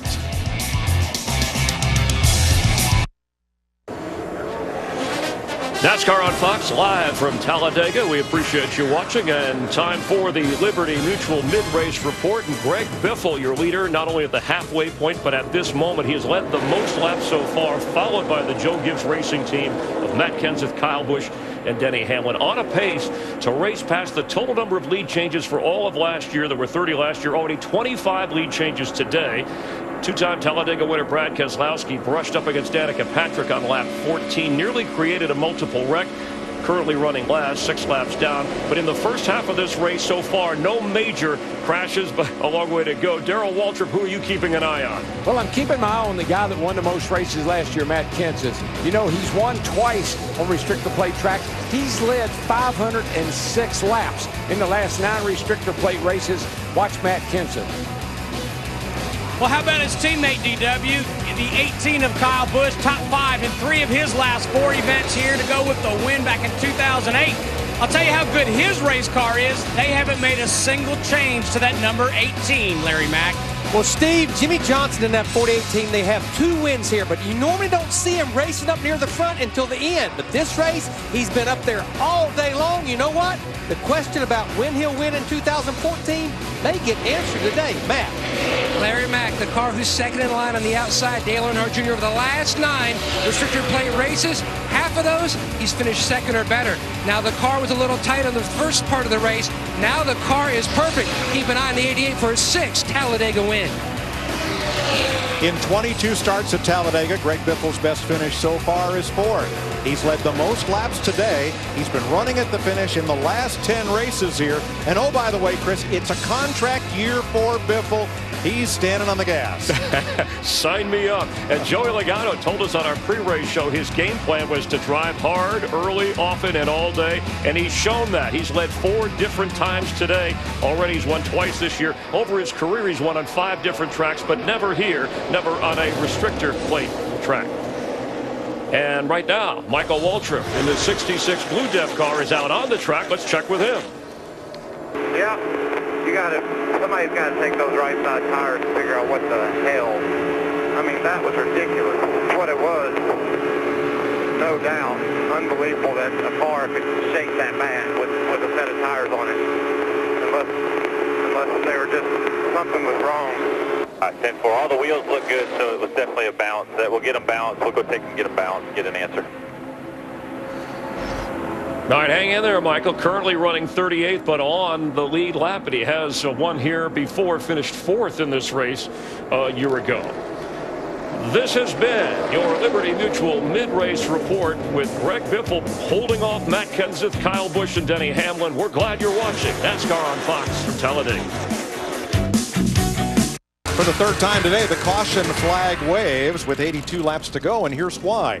These cars raise such a wall of wind that they've damaged the caution line in the back straightaway, so they're fixing that. Caution is out. Jamie McMurray is the lucky dog. You don't need credit. All you need is errands. He gets another of his laps back. Pit road's open, Steve. Mike, just listening to Matt Kenseth, he says he likes the balance on his race car. Quick chassis adjustment for him. Joey Logano, fuel only, Krista. Greg Biffle just a little bit tight. He gets a water in the call because they're in their window. Is fuel only for the 16, Matt. Fuel only for the 88 of Dale Earnhardt Jr. Now they are going to make a chassis adjustment. Oh, close call with a 26 machine as Jr. got ready to leave. A chassis adjustment to try to tighten him up through the trioval. Yeah, you can see right here, almost everybody went with fuel only. Very few tire changing just after those green flag stops. Absolutely puts them in a one-stop race from here. 7 drivers chose not to pit, and a little quick handiwork there will repair the caution light problem on the backstretch.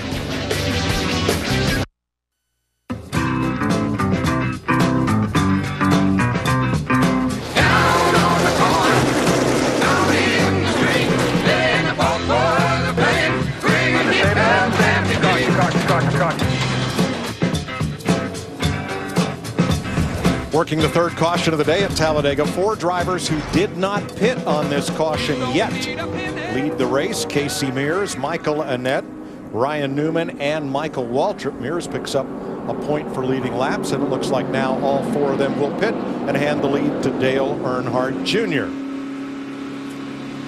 Today, Jimmy Johnson's Lowe's Chevy has a special Valspar Reserve look. Earlier this week, the 48 crew put down their wrenches and picked up their brushes to help out a Charlotte area boys and girls club. They added a fresh coat of Valspar Reserve paint to the club's game room in Lowe's signature blue, complete with Team 48 decals. Valspar is available only at Lowe's. Getting ready to go back to green at Talladega, the Boys and Girls Clubs of America, a Fox Sports supports partner, and we're proud to support the work they do, helping young people reach their full potential every day. Visit foxsportsupports.com for more info. As we complete this caution period, let's take a look at the Camping World Truck Series. Top 10 points update. Timothy Peters and Johnny Sauter tied at the top. Defending champ Matt Crafton in 3rd. Ryan Blaney and Ron Hornaday Jr. the top 5. Ben Kennedy. And there's the rest of your top 10. Yeah, you see they'll be out there at Kansas with us next weekend. Now, our NASCAR on Fox crew is a hardy lot. They were in here at 5 o'clock this morning. Was crew call to get ready for this race. And they're kind of like the Postal Service. Neither rain nor snow nor dead of night will keep these men from bringing you the great pictures today. Now, usually that backstretch camera is manned by Turtle, Terry Ford.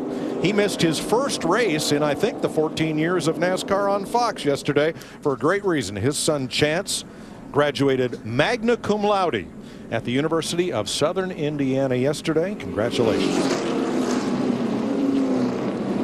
When we restart, there will be 41 of the 43 cars on the lead lap around this D-shaped speedway. All 43 starters still running. Keselowski 6 laps down. Jamie McMurray 5 laps behind. And the Pied Piper, Dale Earnhardt Jr., is going to lead them around to green. Yeah, I just wondered if you knew why everyone was standing right now. I think they must have got tired of sitting, and they decided they'd stand up and help old Dale Jr. come back to the green. Look at him waving, cheering. Well, at Daytona in February, he didn't lead until 69 laps to go, and then he led 54 of the last 70 laps in winning the Daytona 500. Well, he has 5 wins here, but he has not won since 2004. Oh, by the way, that was the year he won his first Daytona 500. Well, he's getting a little too far out right there. He got a nice run off turn 2, but here come the hounds. Look out, Junior. Duck. Now look at that high side. Oh, Joey Logano pokes out in front of Matt Kenseth and Greg Biffle. Kenseth and Biffle, the 20 and the 16, were longtime teammates at Roush Fenway Racing. They're best friends. Their wives are best friends. They airplane pool together to races, and they know each other's driving styles. They are very comfortable with each other. And the last time the 20 and the 16 were teammates, they led nearly 50% of the laps on these plate tracks. Junior got it. But to get back to the lead, they're going to have to get past Joey Logano and Dale Earnhardt Jr. He led that lap by 6 1,000ths of a second. I was going to say, if we weren't looking at the line, it'd be hard to tell. How much more do you need? That's the way the finish will be, boys. She'll be about that much at the end. And to our point in the pre-race, there's a good chance whoever's leading in the middle of the tri-oval may not be leading when we get to that checkered flag at that start-finish line.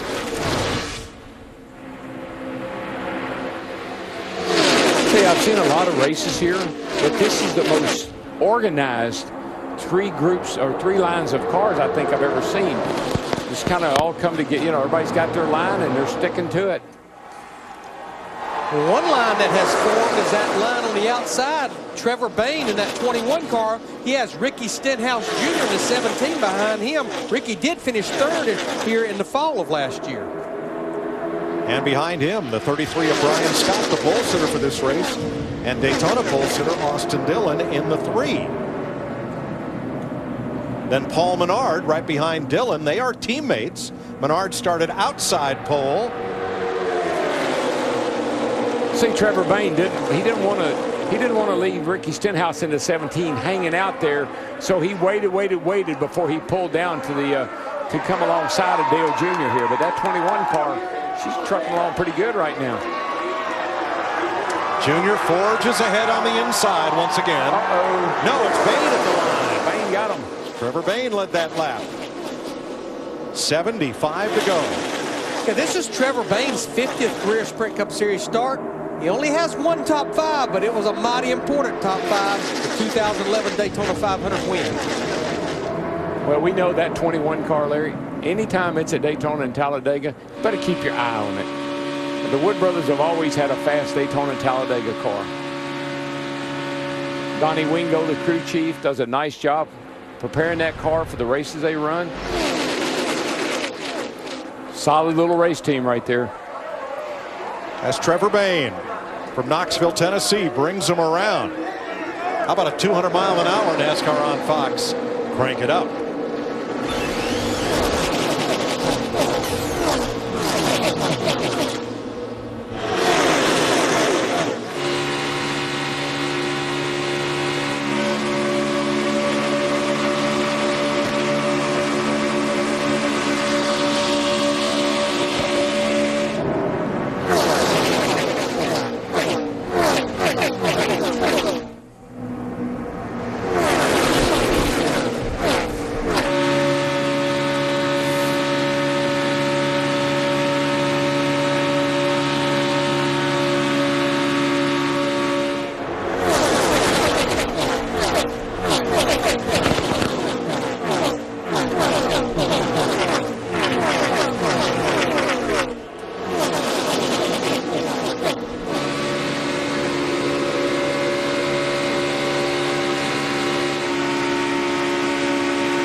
Trevor Bayne and Ricky Stenhouse. Pulling them around Talladega with Dale Earnhardt Jr. on the inside. Joey Logano right near the front. Kyle Busch looking on from the second spot on the inside lane. Kevin Harvick behind him. That outside lane right now with Brian Scott is moving up there on the outside pretty good too. They're making some headway. 3 wide here coming off turn 2. But that's how Trevor Bayne in the 21, he got up there to the lead. He pulled that outside line just where you see Brian Scott in that black 33. You know, no matter whether it's been Trevor Bayne or Greg Biffle or Joey Logano, these Fords have been tough to pass once they get to the lead. The drivers talk to me about a bubble of air, and that's what you see. It's almost like a big bubble over this wad of cars you see right here, and you just can't break out of that bubble and get away from anybody. 18 different drivers have led this race. Still 71 laps to go, and that time at the line, 5 1/1000ths of a second are all that separated Trevor Bayne from Dale Earnhardt Jr. Chevrolet.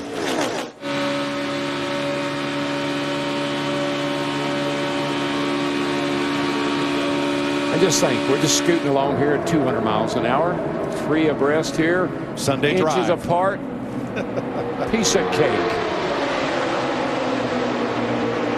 33 degrees of banking. Hanging out with some of your closest buddies. What a great shot. The aerial showing them looping around this 2.66 mile super speedway. And this is what Bill France Sr. had in mind when he built this racetrack in 1969. Race cars running side by side at 200 miles an hour in a pack, just like this. Biffle peeks out to the outside, trying to get back to the lead, where Earnhardt and Bayne continue side by side on that front row. 70 laps to go. That's how close it is. And the Aaron's 499 on Fox. 66 laps to go. Dale Earnhardt Jr. leading. Here's your Ram race summary. 41 cars on the lead lap, all 43 still in the race. We've had 30 lead changes among 18 different drivers. Just 3 cautions. The first one when Brad Keselowski and Danica Patrick got together at lap 14. Then 2 debris cautions for only 11 laps. And Mike, we're averaging 168.9 miles an hour, and that's with 3 caution flags for 11 laps. And already 1 green flag pit stop. That's Kyle Busch ahead of the number 4 of Kevin Harvick. You know, I just really, Larry, and I know you have too, I've been so impressed with the job that A.J. Allmendinger has been doing in that 47 car. Got a great finish last week at Richmond, finished 4th. Running up front here again today, qualified well. That team has really turned a corner with that Childress Alliance.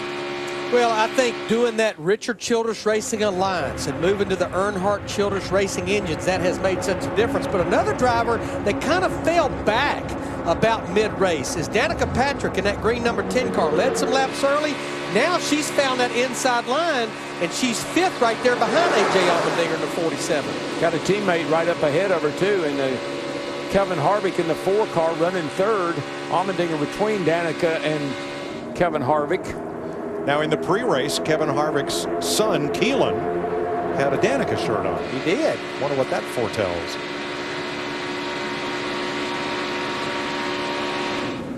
Now from Kyle Larson on back, he's the rookie in the number 42. It's kind of an interesting group. It includes Landon Castle back there in the 40, Cole Witt in the 26.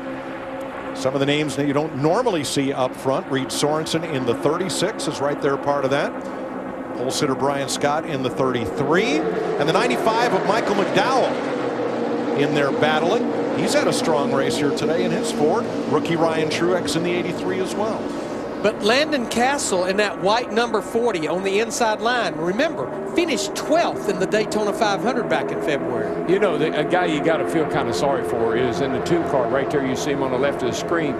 Brad Keselowski got a great race car. Would be up here fighting for the lead right now if he wasn't 6 laps down. But I mean, if he hadn't had that problem with Danica on the early laps there, this car would have been in contention for a win here today again. He's looking back at Landon Castle from the Ford EcoBoost in-car camera. Well, we're seeing something we haven't seen for much of this race. The inside line, and things are starting to get single file by quite a bit. The outside line has quit moving. Trevor Bayne and Ricky Stenhouse were up there battling for the lead, and all of a sudden the outside line is going backward. Only incident of the day was at lap 14. Brad Keselowski in the 2, Danica Patrick in the 10, fighting for the same piece of racetrack. And Keselowski went for a big, long ride. Caution came out. Not a lot of damage, but laps lost.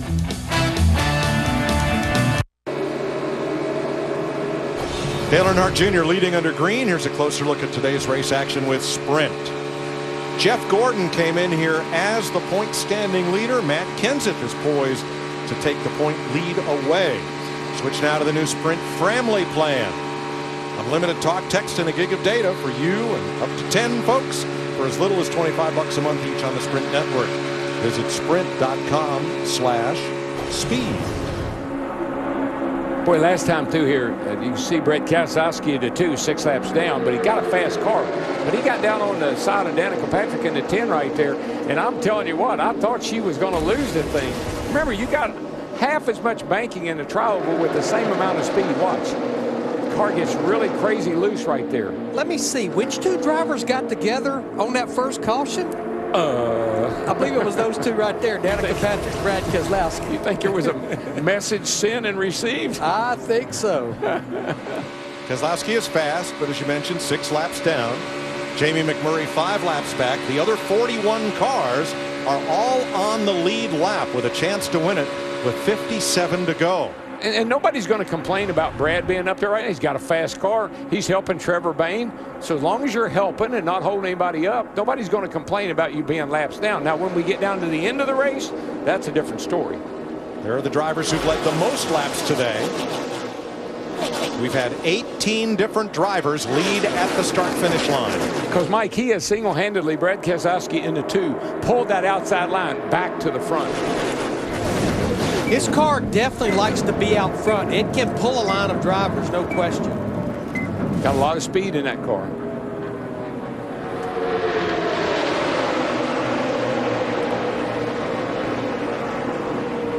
Now, this is when the old data bank is starting to kick in. Okay, let me see now. Who do I want to be with? Where do I want to be? There's a lot of things that are starting to, the spotters, the crew chiefs, the drivers, they're starting to formulate a plan. Now, Brad Keselowski, if he can get ahead of Dale Earnhardt Jr. and a caution comes out, he gets back one of his laps the hard way. He could overhaul Jamie McMurray for that 42nd spot, and then who knows as this race goes along, because right now, all 43 cars are still on track. The other thing that's percolating is the fact information from these drivers to their crew chief. We would see green flag pit stops again in about 14 or 15 laps, and that may be their last trip to pit road. Yeah, that's what I say, Larry. Everybody's got the old pencil out. They got the old calculator out. They're starting to figure out, okay, what do we want to do? We got to get ourselves in the right spot pretty quick. Dale Earnhardt Jr. coming around to lead his 20th lap of the Aaron's 499 at Talladega on Fox. Stand by.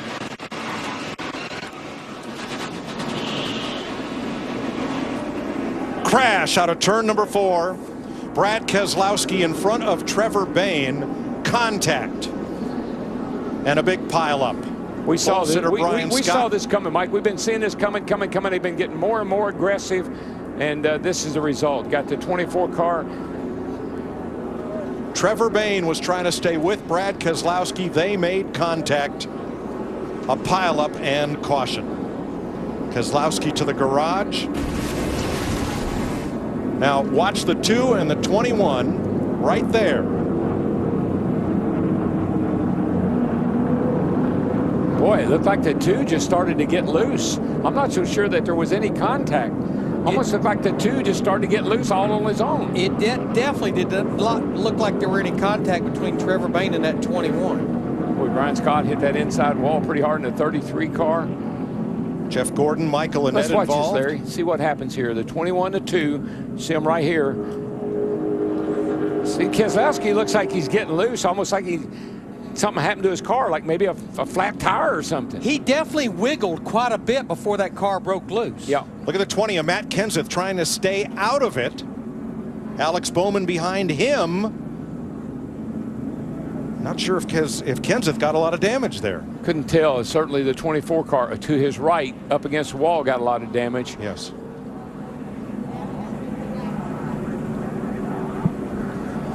Now maybe the best place to look to see if there was contact is from the rear bumper of Keselowski's number 2. Moved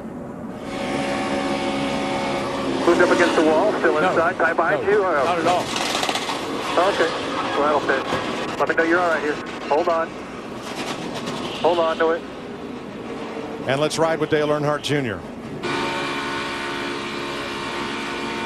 You see the 2 start to wobble. They're reckoning the mirror, the 2 car, of course. Caution's out, caution's out, caution's out. Pit road is open, Steve. Marcus Ambrose, just 2 tires, Mike.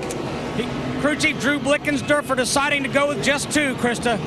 Ricky Stenhouse and team took 4 tires on the last stop. It's 4 again on this one. Greg Biffle, 2. Matt? Dale Earnhardt Jr.'s game plan here in the 88 pit to go 4 tires. That way, they can just do 2 on their next stop. Most of the teams just outside their fuel window.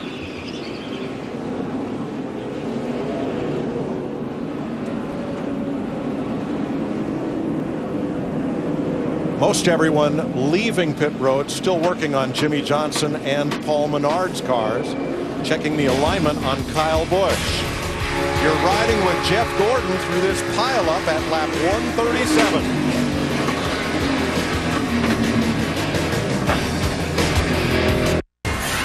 48 laps to go. We're under caution. Here are the 12 cars involved in this pileup that we saw coming.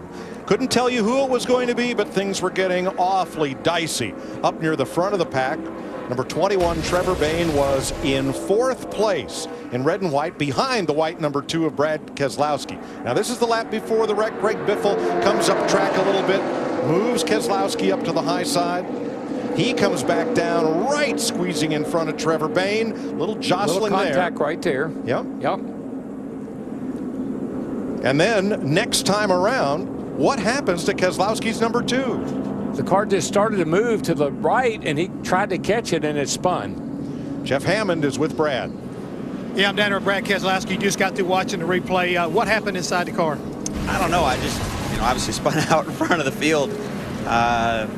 It's really not anything to laugh about, but it just, I don't know. It just broke loose and spun out. I mean, I don't know if I ran over something or just busted my rear end, but I feel bad for the guys that got caught up in it. We were just trying really hard to get our lap back there, and we couldn't catch any yellows or any brakes, so I had to be really aggressive and hope for something to happen our way, and I had to be running up towards the front. So, I feel bad that we got cars tore up and that we were laps down when we did it, but, we're trying to race 2, and it just didn't work out for us. It's a long day with the Miller Lite Ford.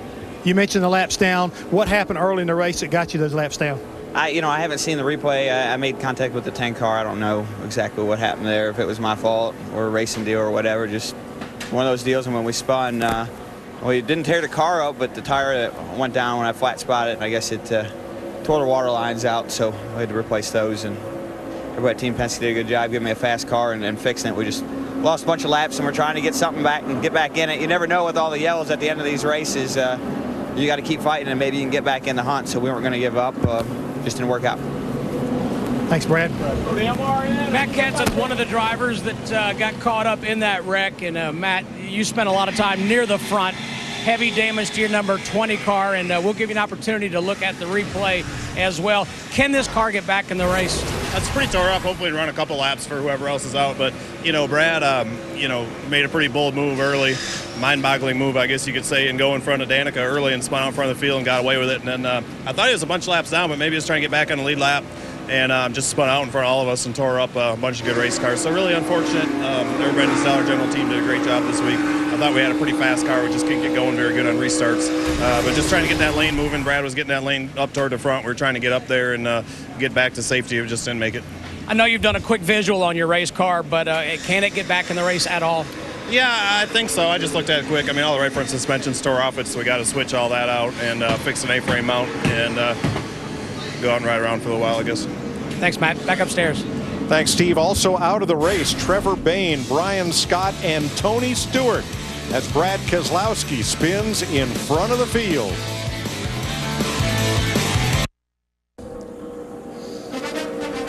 Finishing up the fourth caution of the day in the Aaron's 499, ready to go back to green with 45 laps to go. Jeff Gordon's damaged car comes off pit road, as do others. Greg Biffle will be on point for the restart with Marcus Ambrose. Remember, Ambrose last week got fined for fighting after the race at Richmond. He and Casey Mears got into it a bit after the checkered flag was out. We talked with NASCAR this morning, and they indicated as long as it was bumping and shoving, no problem. But when a clenched fist was thrown by Ambrose, that's when NASCAR felt they had to step in. Both Ambrose and Casey Mears were fined, but by midweek, they both said, yeah, we'd go out and share a beer together. Ambrose said he'd buy. So you're looking back at the lead lap cars. There are now 36 of them, with Gordon and Jamie McMurray, who got the lucky dog, laps down. And we'll go back to green with 45 to go. Had about 16 or 17 drivers coming and top off at 1 to go. I think they know they can make it to the end should we not go to a green-white checker. Biffle drops down in front of Ambrose. I like that pair on the outside there. Gosh almighty, somebody got into the back of Danica there going into turn 1. And 95 looked like he got her a little loose getting into 1, but recovered okay. I like that outside line with Ragan and Danica out there. They might be able to go somewhere. One of those websites that makes lists of beautiful people did one last week. The 101 most beautiful people who work in sports. Carissa Thompson from Fox Sports 1 was on that list. Casey Kane, you might expect, number 94. Who was the third person in NASCAR on the list? Number 10, David Ragan. How about that? He's signaling, and he's giving a little signal there to Casey Kane that's behind him. Come on, let's go. I think the interesting thing about David Ragan is it's a little early for him to be charging to the front. That's not always been his style. As we saw here last year, he and David Gilliland, they kind of came from nowhere to win the race. He got a pretty fast car, wants to get up front and lead some laps, looks like. But when I look at some of the drivers that's assembled behind him, like Clint Boyer in that blue number 15, Clint's been one of the drivers that's hung out way at the back all day long. But I think now they know 44 to go, you better not be hanging out at the back too long. Yeah, Clint was back here with Michael. They've been riding at the back, and I think they felt like as long as there was 2 of them back here together, they could get back to the front anytime they wanted to. Larry, if this goes green the rest of the way, which I highly doubt, can they make it? Well, most of those drivers that did not come in and top off, I don't think they can. I think it's borderline for even the ones that did top off when we got the 1 to go. Biffle and Earnhardt up front, side by side for the lead. Now, it was Brian Scott who brought them to the green flag at the start of the day. Jeff Hammond's with him. Yeah, Brian Scott sat on the pole here today for the Talladega race. That Brad Keselowski said his car turned around and you wound up being one of the victims. What happened? I think that's exactly what happened. When they wreck in front of you and you're right in the middle, there's nowhere you can go, which is unfortunate. I felt like our Chevy SS was really good. We were just kind of trying to ride it out, get in position, make one last pit stop, and then go here and race like they're all doing now. But unfortunately, you know, the short launch team, we're not going to be able to finish. And that's Talladega, I guess. Well, I know what else is Talladega. How about 3 wide by, looks like about 10 or 11 rows. But Dale Earnhardt Jr., he just used David Ragan up a second going at 34. David Ragan pushed Dale Earnhardt Jr. in the 88 to the front. Dale went straight to the bottom of the racetrack when he got there. Well, here come the beautiful people. Reagan in the middle. Casey Kane, the number 5 on the outside, is trying to become the 22nd different leader today. Still like that outside line. They made some progress here. That Casey Kane car, haven't talked about him much today, but here he is on the outside with Danica behind him. They got close to the lead, fall back here, but that outside line had a little speed in it, looked like. They're riding with Reagan. Kane alongside, 6th and 7th. Back to the stripe, Earnhardt, Biffle, Harvick, and the rookie, the number 42 Kyle Larson. The other rookie right in the middle of this thing, too, is the 3 car of Austin Dillon. He's hooked onto the back of David Ragan, and they look like they got a little speed coming up through the middle right there. Krista? Well, before that caution came out, Mike, Austin Dillon saying the handling was going away on his race car. He was loose. When they came in for that 4-tire change, they made a slight adjustment. Then the issue at lap 140, he was 9 laps short on fuel. They came in at 142 to top off. They still told him to save. Boy, did you see that? The 40 car, Landon Castle, just drove right up in front of David Ragan and stopped his forward progress. I don't think he meant to. I think he just kind of slid up there accidentally. Castle back down to the bottom. He is 5th, and he gets squeezed out of the line by Brian Vickers in the 55. And then he squeezed Austin Dillon in the 3 all the way to the top line. That 40 car is all over the place. He's top, bottom, middle. Come on, son, tighten up.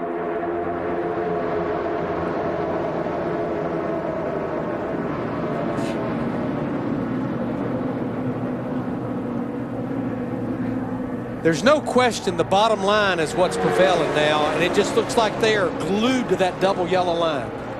It's your best friend. That yellow line's like a wall. Don't go in it. Don't get into it. Jeff Gordon came into this race as the point leader. He will leave from the garage. Jeff Hammond. Yeah, Jeff Gordon's down here in the garage, and tough day today, man, after having a really pretty good looking race car. Oh, we had a great, well, our car always looks really good, but this one looked good with our drive-in Hunger Chevy SS, and it was super fast. Yeah, that's not the best angle. That's what I saw. I could see where the 2 came from the outside lane back down the inside lane, or middle lane, and then wiggled, you know, and got turned. I'd like to see a different angle of it to see what turned him.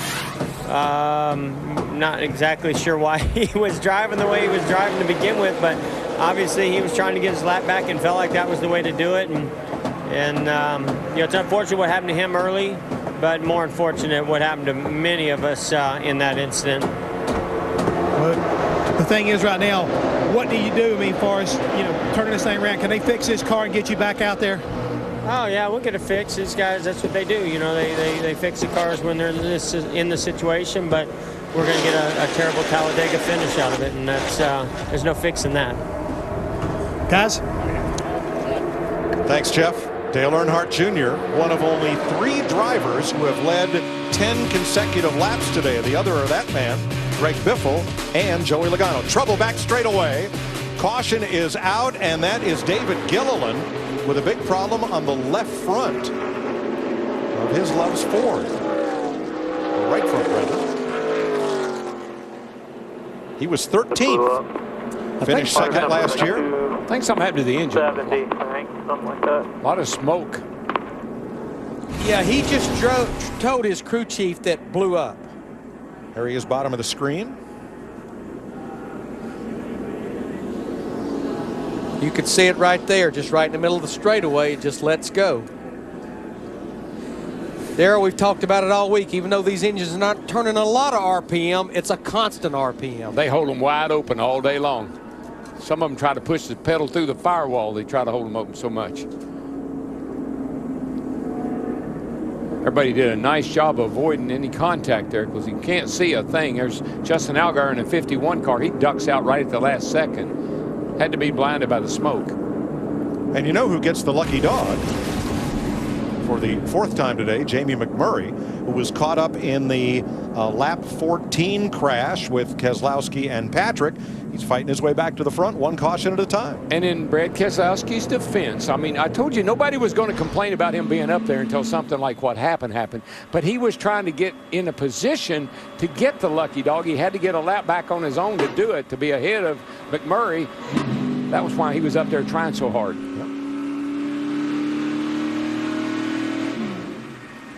What are we doing here, Larry? Well, these are a lot of the drivers that are borderline on making it to the end, and they're saving fuel right now under this caution, just shutting the engine off. Well, pit road is open. That's right near the pit entrance is where David Gilliland has come to a halt after coasting around. They're going to need to give him a push to get into the garage area, and here comes the wrecker as the rest of the field comes by to come pit side if they wish. And Mike, I see a lot of tape on that car, and it wouldn't surprise me if he didn't maybe cook that engine because they put so much tape on it trying to hold the car together. Well, we got a few takers for pit road, led by Dale Earnhardt Jr., Martin Truex Jr., Kyle Busch, A.J. Allmendinger, Jimmy Johnson, and more.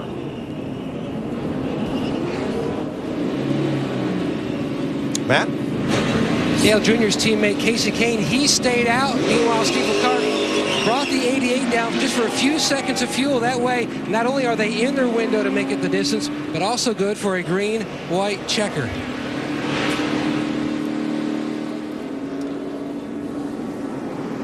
So they'll clean up from David Gilliland's engine before we can go back to green. 36 laps to go at Talladega in the Aaron's 499 on Fox. Greg Biffle's Ford, your leader. Kevin Harvick Chevy. We are under caution. We're all chasing something, and time is always running out. It's not a question if there's someone looking to take you out. The question is, will you let them? What will you do when everyone's watching? Greg Biffle is chasing his first victory at Talladega as we welcome you to NASCAR on Fox Live, and inside 35 to go under caution. Biffle having his best Talladega race of his career. Quick recap if you tuned in a little bit late. Danica Patrick started 7th, taking the lead, her first lap led at this track. Brad Keselowski on lap 14 said he wasn't sure exactly what happened, if it was just one of those racing deals, but brushed up against her, making contact. That put Keselowski, a two-time winner, in a bit of a hole here. Meanwhile, Dale Earnhardt Jr. back and forth. He takes the lead from Trevor Bayne on lap 119 of 188. And on lap 137, Keselowski, who was running last at the time, gets up into the front and triggers a 12-car wreck. 5 past champions involved in this crash. Jeff Gordon, Tony Stewart, Jimmy Johnson, Matt Kenseth. That, of course, brought out the caution, but 37 different lead changes and 21 leaders. Right now, just 3 are out of the race as we are under our 5th caution. And again, Greg Biffle ahead of Kevin Harvick, Kyle Larson, Brian Vickers, Dale Earnhardt Jr., who had led the second most laps, trying to win for the second time, become a multiple race winner for the first time in a decade, as we rejoin Darrell, Larry, and Mike. Now, Matt Kenseth is back on track. He called Keselowski's move mind-boggling. Those were exactly the words Keselowski used last Saturday night to describe a move by Matt Kenseth. Now, you'll hear all about it Monday and every weekday on NASCAR Race Hub. They bring you the best coverage. Ready for the restart at Talladega. The drivers from 4th on back say they can make it on fuel. But the first 3, Greg Biffle's Ford, Kevin Harvick's Chevrolet, and Kyle Larson's Chevrolet, are going to be borderline on fuel mileage. Yeah, I think of all those drivers that stayed out, I think from Kurt Busch on back, I think they're in good shape. But yeah, when you look at Biffle, Harvick, Vickers, and Larson, they're going to have to run somewhere between 48 and 50 laps, but these cautions definitely help. 35 cars on the lead lap. As we get ready for this restart, you're riding with Dale Earnhardt Jr. back in 14th. And green flag is in the air once again. 32 to go. And Mike, as these cars come out of the garage with damage on them and tape and parts taped to them, there's where you're going to get another caution. If these guys here that are all in one piece don't create one, but the stuff flying off the cars that have been repaired is not uncommon. Terry Labonte, that's silver number 32 out there in the top 10. Yeah, how about that? But that's drivers that hung at the back the majority of the race. But I think now they know it's go time.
Boyer behind him, all Toyotas.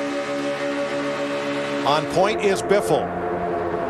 In that Ford, Vickers alongside, and here comes on the outside Josh Wise in that crowd-funded car from Phil Parsons Racing, trying to pull Joey Logano and Michael McDowell, all 3 in Fords, trying to get them back to the front. We have watched Josh McDowell this year in that 98 car, Mike, on many occasions run really well and run hard too. But if you're going to have a driver pushing you based on what we saw earlier, Joey Logano in that Ford, that number 22 car, is not a bad one to be pushing you. Vickers leads this lap with an assist from the 11 of Hamlin. Snuggled right up to his bumper.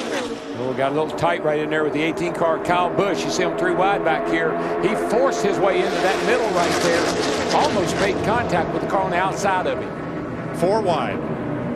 Plenty of room for that. But you better get in line before you get to that corner. And Vickers, he's going back and forth. And we've seen the leader of the race have to do a lot today. From Vickers, the leader, back to Greg Biffle. Biffle's led the most laps today. Can he lead the last one and score his first win of the year and try to put himself into the chase for the Sprint Cup? It's good to see Biffle run good today. He has been driving his heart out everywhere we go with very little to show for it. We're starting to see drivers give a little push to other drivers. I just saw Kevin Harvick in the Ford do it with Biffle, and then I actually saw a couple of others behind them giving them a little shot just to kind of shoot them forward. And guess what? The guy they're doing that to, he's telling, come on, it's go time, man. We got to get going. Dale Earnhardt Jr. has dropped almost off pace. You know why, Mike? Listen, he's out of the throttle. He's not even trying to get up there right now.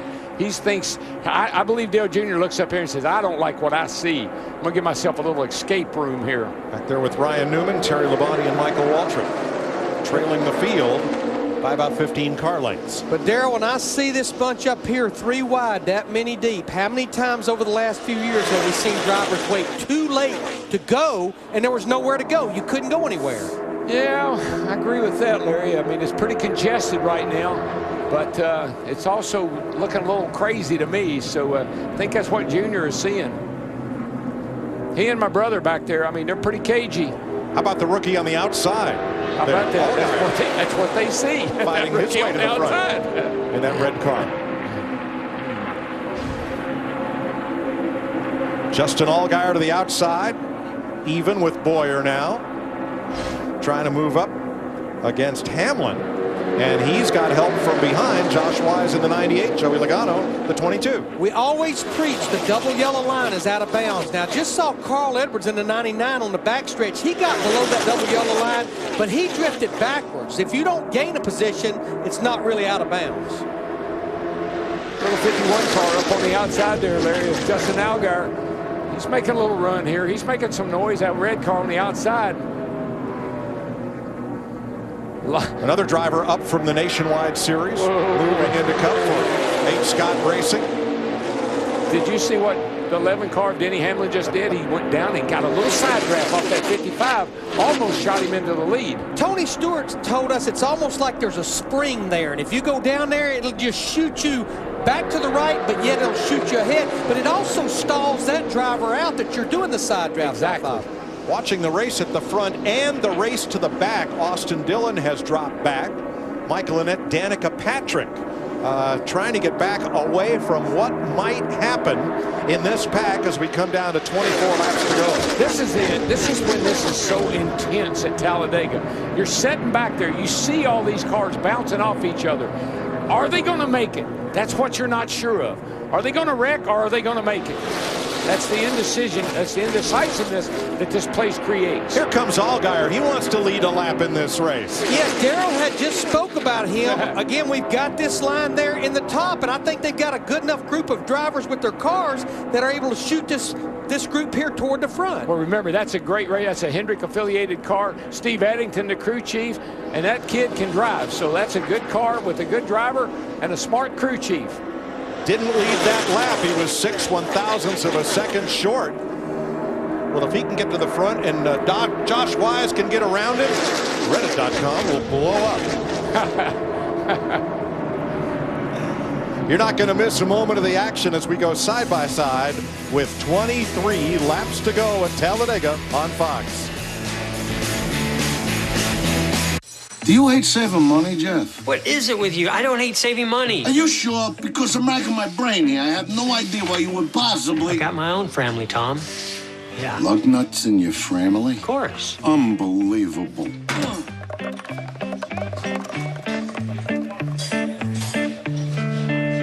Join a Sprint family for as low as $25 a month, and for a limited time, get a switching bonus worth up to $650.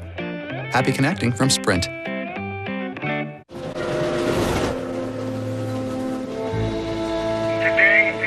I consider myself the luckiest man on the face of the earth.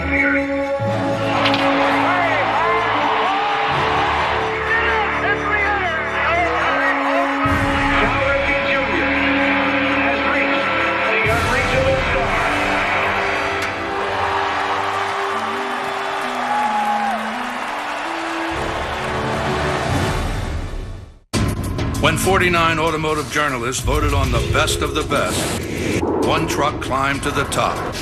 Chevy Silverado, 2014 North American Truck of the Year. But we didn't stop there. Introducing the new Chevy Silverado 2500 and 3500 Heavy Duty. Over 100 billion miles of real-world Duramax and Allison experience on the road. The new Chevy Silverado lineup. Strong, just got stronger. Chevrolet, find new roads. Here it is, back with a vengeance. KFC Double Down Sandwich. 2 pieces of KFC chicken, 2 sizzling strips of bacon, 2 pieces of cheese, the Colonel sauce.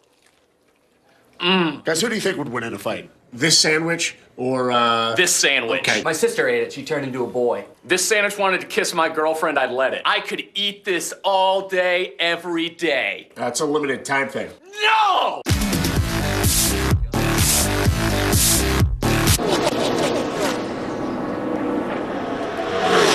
Kevin Harvick's number 4 Chevrolet has just led its first lap of the day at Talladega. When he won here in 2010, he led only 2 laps. Time for our sprint, 20 to go. First to 25th. 1 second apart. Don't ask me to pick a winner out of that crowd. No, you won't pick a winner, but you will see a big one if anything happens. Oh, my gosh. I'm not going to rule out anybody in the top 35 right now. And that's your sprint 20 to go. What we say at the top of the day, predictions are pointless. All I can say is cue the music, because I think Jaws is getting about ready to strike. 4 wide right there in the middle of 1 and 2 right now. 4 wide with that 22 car all the way up against the wall. Yep, that's dicey right there. And a lot of top names in that scrum. Right there, the muddle in the middle. 4 wide, 3 deep behind the leaders. And like Larry said, right now you're starting to, a little bit of panic is starting to set in. How am I going to get from where I am? How's Danica going to get from where she is up through this mess right here? Whoa, nowhere to go. Nowhere to go. Almost didn't give her enough room right there. Yeah, well, that's 4 wide there. Biffle drops in line behind Hamlin 3rd. They're 3 and 4 wide all in front of you. Where are you going to go? That leaves Larson without a partner. Clint Boyer trying to come up and cover. They're still 4 wide with Wise way up on the outside.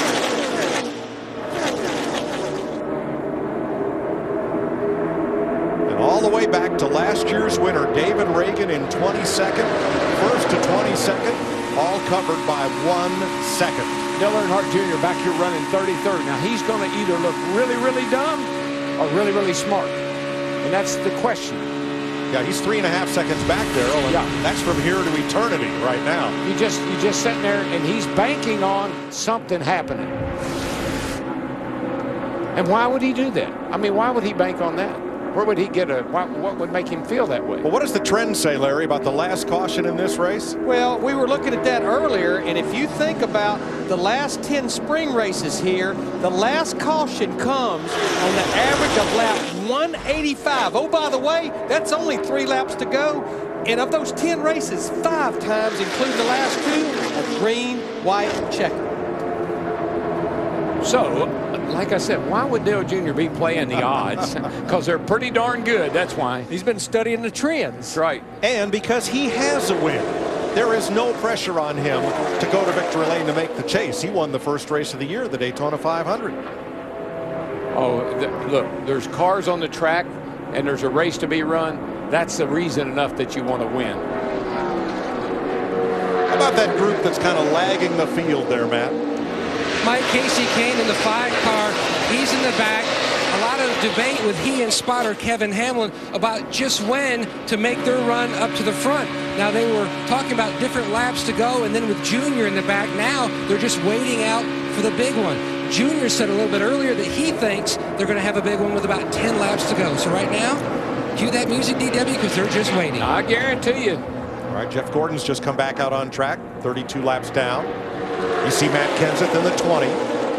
He is many laps down. Lap cars, you know, they shake things up a little bit. They make you move around, take a different line, get a little closer to each other. And how about Clint Boyer up there in that front pack, Krista? Well, Mike, when it comes to a party, Clint Boyer is the guy who is right in the thick of things. But for most of this race, he's been laying back, playing it safe. Not the case anymore. Clint Boyer, one of those cars who stayed out on that last stop. He's up in front, and he has a secret weapon. His spotter, Brett Griffin, he won the nationwide race with Elliott Sadler yesterday, possibly learned a thing or two. You know, looking at the Talladega infield, thinking of Saturday night and Clint Boyer, reminds me of journeyman racer Delma Cowart from Savannah, who was quoted in Sports Illustrated as saying, "Maybe I never won a race, but I never lost a party." That's him, buddy. That's exactly right. Yeah. Well, Dale Jr. thinks 10 laps to go, there's going to be something happen. And I can tell you what will happen. At 10 laps to go, if sudden doesn't happen, watch that 88 car. Watch him bob and weave his way up through the traffic. I keep watching that outside line led by Kyle Larson in that red number 42 car, and it's like they keep kind of inching forward little by little. Got a pretty good group of cars behind him. This is David Ragan in the far outside line, also trying to make something happen, Darrell. Yeah, things have settled down a little bit. That 3 and 4 wide, we were sitting there for a little while. It's like everybody's taking a deep breath and getting ready to make a charge. See David Ragan there in that outside. He has about 4 or 5 drivers behind him right now. Oh, there's a car. Who is that? The 48? Oh, Logano's in it. Yep, the and 48. Busch and Ragan and more. The 48 broke loose. Looked like something may have happened to it.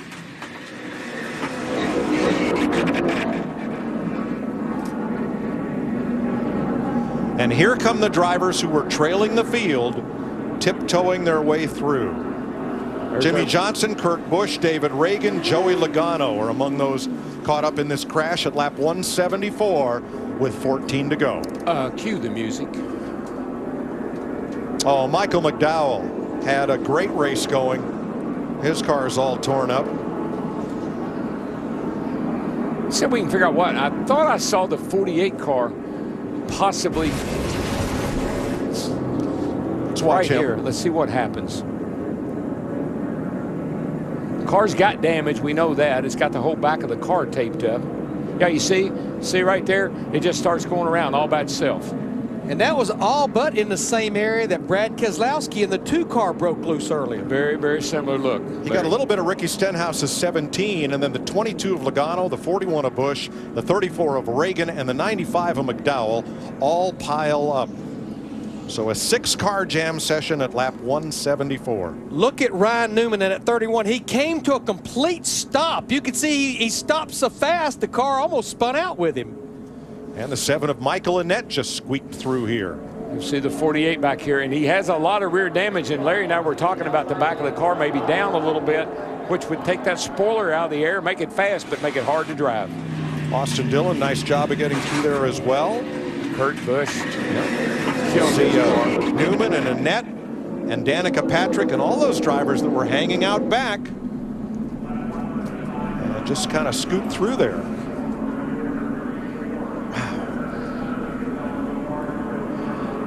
And guess what? The 48 car, he goes around, he gets him 4 tires, and he's back out on the track. Riding with David Ragan.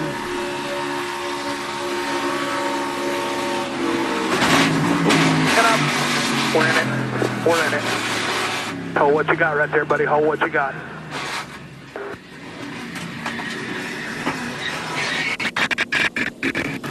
Those are hard licks, man. That's violent. When it shakes the driver like that.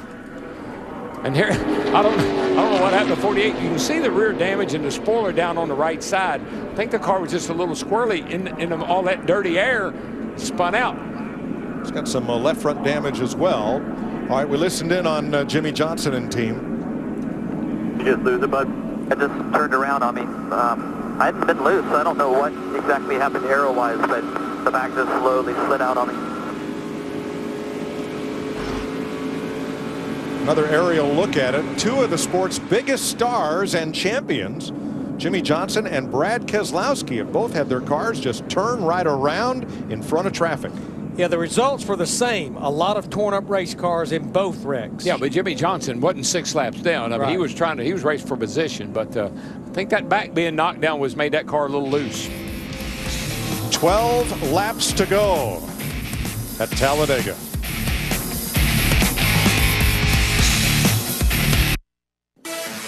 Still inside, tight behind you. Oh, Christ. Crash out of turn number 4.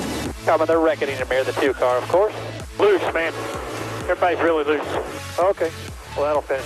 Let me know you're all right here. Hold on. Wow, somehow I got through it. All I did was make contact with the front and rear bumper. I don't know if I got a flat or what, but it just came around instantly like somebody hit me or I got a flat.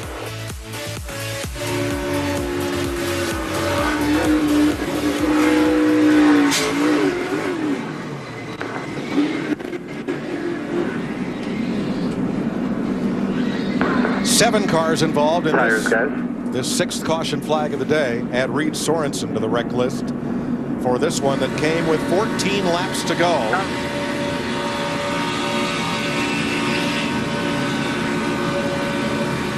David Ragan.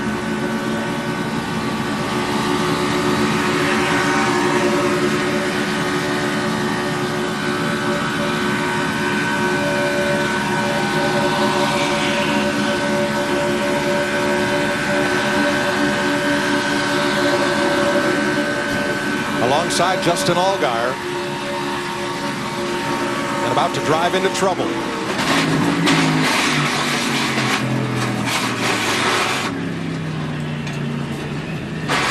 To the garage and Jeff Hammond. Joey, we're just watching inside the in-car camera right there. What happened right there? Take a look at the monitor. Maybe you can give us an idea of what happened. I had a front row view. 48 just got loose in front of me. It's, you know, you see it right there. He's getting sideways, and at this point, he starts checking up, and then when he comes back up there, he ends up getting me. But, you know, it's hard to make a quick move and move up the racetrack and try to avoid that. For one, you don't know. As you're slowing down so much, is the outside lane going to be there? And for two, if you slow down too much, you're just going to get hit from behind. So it's just it's one of those Talladega things. And, you know, the cars started handling pretty free when we do fuel only, and it changed the balance of our cars quite a bit, and the cars started to become quite a handful, and you see quite a few cars around me at least that I was seeing cars get loose, and it's just unfortunate. We had a good Shell Pennzoil before. We led a lot of laps early in the race. Our car was fast, just we lost our track position with 50 to go, and that's what we get. You know, as you get towards the end of these things and you're not towards the top 10, you're going to crash. Thanks, Jeff. Carl Edwards among those coming to pit road for tires and to make sure they're topped off with Sunoco race fuel to go the distance here. 10 laps to go. If we have overdrive or overtime and green-white checker, that would extend the race distance. Ryan Newman, Austin Dillon, Michael Waltrip among those getting service. I think this just goes to show you how much these drivers have had their hand full. In the past, you'd never think about coming to pit road to change 4 tires this late in the race. Terry Labonte coming out. And what about Dale Earnhardt Jr. and the other fellows who were laying back behind the pack? You know what? They always told me if you're going to listen to somebody that's done something. On the track, so whatever you got to do, you got to stop. We'll get our position back. One coming inside. One coming inside. There you go, bud. Whatever the hole is. Up by the wall. Way up by the wall. Way up by the wall here. There you go. Watch that 31 all the way up. Watch that guy. Watch him. And when it comes to Talladega, I would listen to what Dale Jr. said because he's really smart on these races. He predicted 10 laps to go there would be an accident. He missed it a little bit, a little earlier than he thought. But nonetheless, he knew what was going to happen. Just it was so almost clear as mud. Clear as mud? Yeah, it's not very clear. But it seemed like it was going to be. 10 laps to go in Talladega Saturday night. Something different. This season's really heating up, and this Saturday night, I'm taking these boys back home to Kansas. And I'm not just going to give them good barbecue. I'm hoping to show them the win. Matt Kenseth. You can't make this stuff up, man. More NASCAR on Fox this Saturday night. Don't miss it. We'll head to Clint Boyer's home state. First, we've got to finish it up here at Talladega. 10 to go. Boyer running 6th. Now, Dale Earnhardt Jr., you talked about his strategy. Before this crash, Jr. was 32nd. Now in the running order, he is 20th. Now, Larry, we've got caution laps, and that may help leaders Kevin Harvick, Greg Biffle, and Kyle Larson, who have the least fuel of anybody on the racetrack. But I think for the scheduled distance, 188 laps with the number of cautions we've had, I think they're going to be in great shape. But the interesting thing, Mike, when I look at our top 20 drivers right now, only 3 have been to victory lane so far this year. That's Kevin Harvick, Kyle Busch, and Dale Earnhardt Jr. in 88. But how about half of those 20 looking for their first career win in Sprint Cup? Well, once again, that little kid in the 42 car right up there in the middle of this whole thing. Yep. And he's one of them. I think if he should win today, he could become the youngest winner here. I think Bobby Hillin was 22. 21, 22. 23, somewhere along in there back in the day, if I remember correctly. All right, we've heard from Joey Logano. Kurt Busch and David Ragan also released from the Care Center after that crash. I just think the one difference today versus past Talladega races, yeah, winning here, winning anywhere is important. It's the hardest thing to do in all of motorsports. But all of these drivers, outside of maybe Kevin Harvick, knows if they can win this race, they can be in the chase in 2014. At a track where other tracks we might not even be talking about a lot of these drivers. Yeah, well, this is a golden opportunity for many, many drivers. Some of them got eliminated in that wreck there a minute ago, but a golden opportunity. No, that's not good. Now that's covering the radiator opening on Kevin Harvick's car. Man, there might be a piece of trash on my grill, but it'll be fine leading. But think about the Daytona 500. Dale Jr., with only a few laps to go, had a very similar situation. I don't know if this thing here would last 9 laps or not. That's a lot of cover. That's covered up a lot of the grill right there. He might try to get up behind the pace car right there, changes the pressure, and that should pull it right off of there. Yeah, it's big. Just make sure your fans off and go green. Hopefully it'll come off. He got it. Like magic. I think you got it, buddy. Brett Bodine, the pace car driver, former competitor and winner in the Sprint Cup Series. Who probably has a pretty good eye what Kevin Harvick was doing. Yeah, he didn't panic. He didn't try to brake check him or anything. All right, so one Ford Fusion will head for pit road. That's the pace car. Out front will be Harvick's Chevy, Hamlin's Toyota, and Biffle's Ford. As they come down for 8 laps to go, can we make it under green? Who do you like, Mike? Pace car's got a good shot at it. Green flag. Nice even restart. Harvick in the 4, Hamlin in the 11. A lot of Toyotas at the front right now, Larry. I see 1, 2, 3, maybe 4.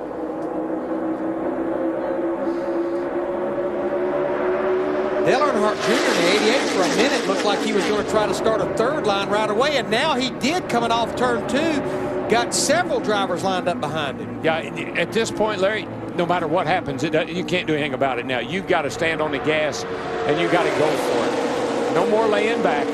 3 lanes. Harvick leading the inside, Hamlin leading the middle, and Josh Wise on the outside. What you're hoping for now, if you're Dale Jr. back in there, is there's a place for you to go. Get ahead of steam, find a lane, and try to get through it. Now Allmendinger topside in the 47 with Landon Castle's number 40. Oh, they're going to be 5 wide, but they come to the flag. It's okay. You still got plenty of time. No need to panic just yet.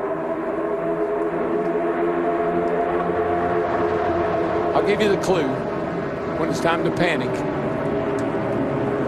Yeah, Dale Earnhardt Jr. in 88, I don't think he was comfortable what was going on there, and he dropped way back. Well, he did. I mean, he's not even, you know, once again, he's got to think that something else is going to happen here. He's pretty intuitive about all that stuff. With where he's at now, that's the only way it's going to work out for him. You know what I think, Larry? I think he tried to make a run up through there. He seen he wasn't going to go anywhere, so he said, okay, I'll just fall back now, and let's see if something else is going to happen. Look, here comes Harvick around the outside of Hamlin for the lead. Castle in the third lane. Oh, no, goodness gracious. There you go. Four wide. Oh, trouble. A car spins into the wall. Turn one. Carl Edwards off Ryan Newman. Caution. Yeah. 2 or 3 cars are down on the apron down there sliding around. And Ryan Newman and Carl Edwards, 2 drivers that actually hung out at the back a good portion of this race. Cole Witt was involved in that. There's his number 26.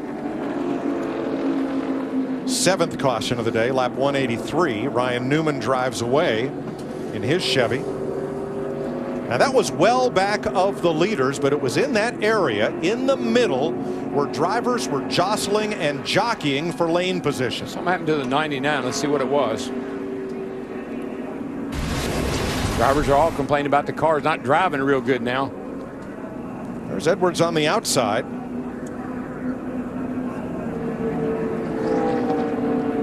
Oop, up he goes almost into Stenhouse, around into the wall and into the path of Ryan Newman. We may have seen, we'll have to get another look at it, that something was wrong with Carl's car and he was trying to signal people behind him.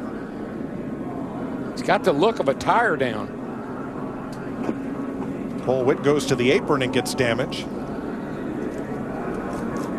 And let's slow this down a bit and watch for a hand out the window of the number 99 of Edwards. Right up here. Top right.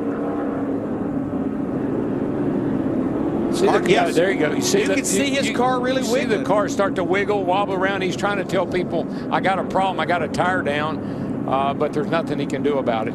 Almost collected his teammate Ricky Stenhouse Jr. in that 17. Goodness gracious. All right, we'll ride with Jimmy Johnson. Oh my gosh. Clear. That clear. was so clear. close. Clear. But he went right up into the path of Ryan Newman, who couldn't turn down and avoid the 99. Say about process of elimination. Dale Jr. Nice spinning. I've got a flat there. You keep coming low. Keep coming lower until I get down. No pressure in your mirror. All right, going to come inside here. Inside. You're clear. Come on. Dale Jr. by process of elimination is going to be up there where he wants to be here very shortly.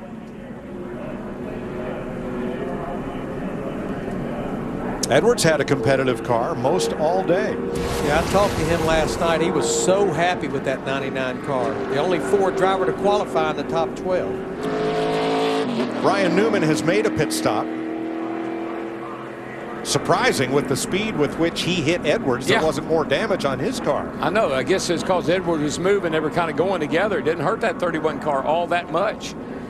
Hey, guess who's only 1 lap down now? Hey, another lucky dog. Jamie McMurray's going to have like a whole house full of puppies. He was 5 laps down, or 6, I think, at one time. 6 or 7 at least. Yeah, that's right. It's got him a whole litter. Our producer Barry Landis calls it a litter of lucky dogs today.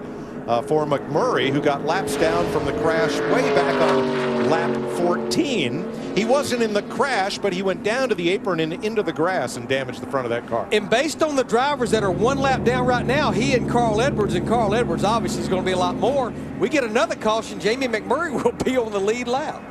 Yeah, he may finish in the top 30. And McMurray saying, no, I don't want to be. I don't want to be on the lead lap. I like it back here. Remember when Bill Elliott won here from 3 laps down? I and do made remember. a couple of them up under green. No, he made them all up under green. That was when he qualified at 2:12. That car was insanely fast, and he made all those laps up under the green.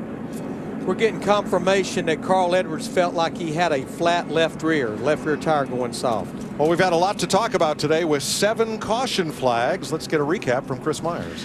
And Mike, we've had 23 different leaders and the most lead changes, 46 of any race this year. There were only 30 in the race last year. Remember Brad Keselowski, who had the earlier incident on lap 14 with Danica Patrick, was running last, 6 laps down, triggered this event that involved 12 cars, including 5 past champions.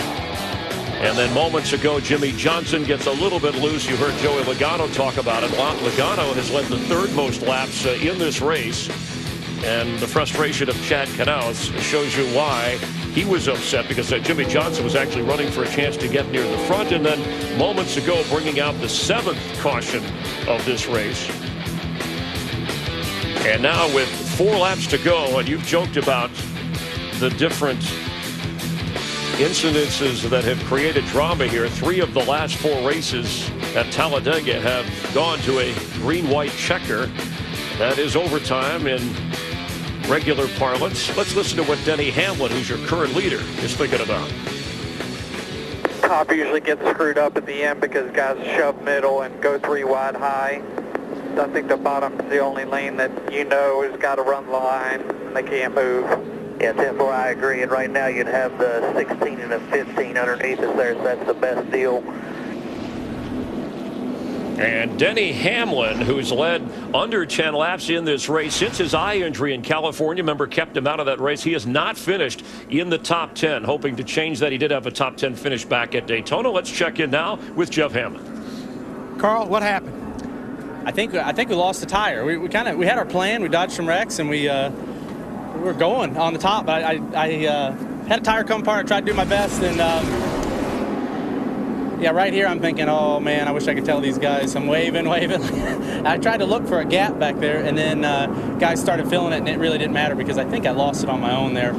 Yeah, I couldn't hang on to it. So anyway, we did our best. That was a pretty good little hit there. And after that, went down the grass, and it appears I ran into some sort of furry animal. I don't know what that is exactly, but got that all over me, so I'm sorry to him. We'll move on to Kansas, where we're going to win Saturday night. It's going to be awesome. Home track, ready to go. Ready to go, Mike. I'd say that was tire debris. I think that looked like tire debris. Oh, good. I was thinking maybe it was Digger. No. Digger retired. That's right. But I was watching Denny Hamlin, Larry. He's doing it over here in turn 3 and 4. He's down on the apron, as if he is very, very low on fuel. Well, he pitted on last lap 142, and Steve Burns, the fuel runs away from those pickups and those pumps under caution. It does, and Darian Grubb told Denny Hamlin before this caution, he said it's going to be close. We don't know about a green-white checkered, but we're 1 lap to the good. The thing that bothers me doing that, there's so much debris on the apron. And you got those hot tires, and you get down there, you can cut a tire down very easily. It'll be 2 laps to go. Yeah, the 3 drivers that's going to have to go the furthest, they're the drivers that's running 2nd, 3rd, and 4th. Harvick, Biffle, and Larson. They pitted 4 laps earlier than Denny Hamlin did. Hamlin was the runner-up in the Daytona 500. He's winless in 33 restrictor plate starts at Daytona and Talladega. Green flag. Here we go. Harvick noses ahead in the number 4. Yeah, pretty much a drag race right there to the line. Harvick looks like he might be able to. No, he couldn't quite cut out. And neither one of the drivers back there, Kyle Larson in the 42 or Greg Biffle in the 16, were tucked up behind Harvick or Hamlin on that restart. If you're going to push somebody, if you're going to bump somebody, and you can do it, now's the time to do it, buddy. Get the shot. Get on out there. Landon Castle. That little white car could be the dark horse here. And he has friends, even though he's sideways right now. Kyle Busch now the 18 car. Yeah, that 40 car is stopping the 18 car there at Kyle Busch's progress. It caused him to bottle up, had to get out of the gas, almost wrecked him. If the leader gets the white flag, the next flag ends the race. Whoa, Josh Wise takes them 4 wide to the outside. Here they come. Whoa, trouble. Justin Allgaier. And there is debris on the racetrack, plastic from Allgaier's car. No caution, white flag in the air, they're racing back. Daryl, there's a half of a bumper laying right in the middle of the front straightaway right before the start-finish line. Don't see a caution flag yet. I don't see anything happening. It's all green. It's just a piece of plastic. Here we go. Caution wave. Caution's out. Caution's out. Stay in front here. Stay in front. Caution is out. There's debris here on the front. At the moment of caution, where every driver was at, that's pretty much where they finished. Now Denny Hamlin has to come around to the flag, and it will be the checker, because once the leader takes the white flag, the next flag freezes the field. the race is over, and Denny Hamlin goes to victory lane at Talladega, his first restrictor plate win. I normally am not for a caution. Awesome job, everybody. Pit crew, you want to put us in a position there today. On the last lap, but they had to. I just wouldn't. It would have been all right. I think we'd have been okay if it wasn't for this big chunk of the nose laying down here in the middle of the racetrack. That could have been ugly. That was debris from Justin Allgaier's car, which got tied up, and a couple of cars ended up in a heap down in turn number 1. So the race ends under caution. And we're going to have a look at Alex Bowman at the bottom of the screen. Here's his number 23. Let's watch him. Yeah, we're coming through the tri-oval, and I think things get. Oh, he got bumped from behind by Ryan Newman in the 31. Newman got into him, and then the 51 of Allgaier got turned. Yeah, I think was that the 98 maybe? I couldn't tell for sure which one that was. And that's where the park came from, was off the front of Justin Allgaier's 51 car. Jimmy Johnson in the 48 gets hit again. Again. I think it was Cole Witt that turned Allgaier around. It was Cole Witt in the 26. Yeah, it was the 26 car, you're right. Black and red car.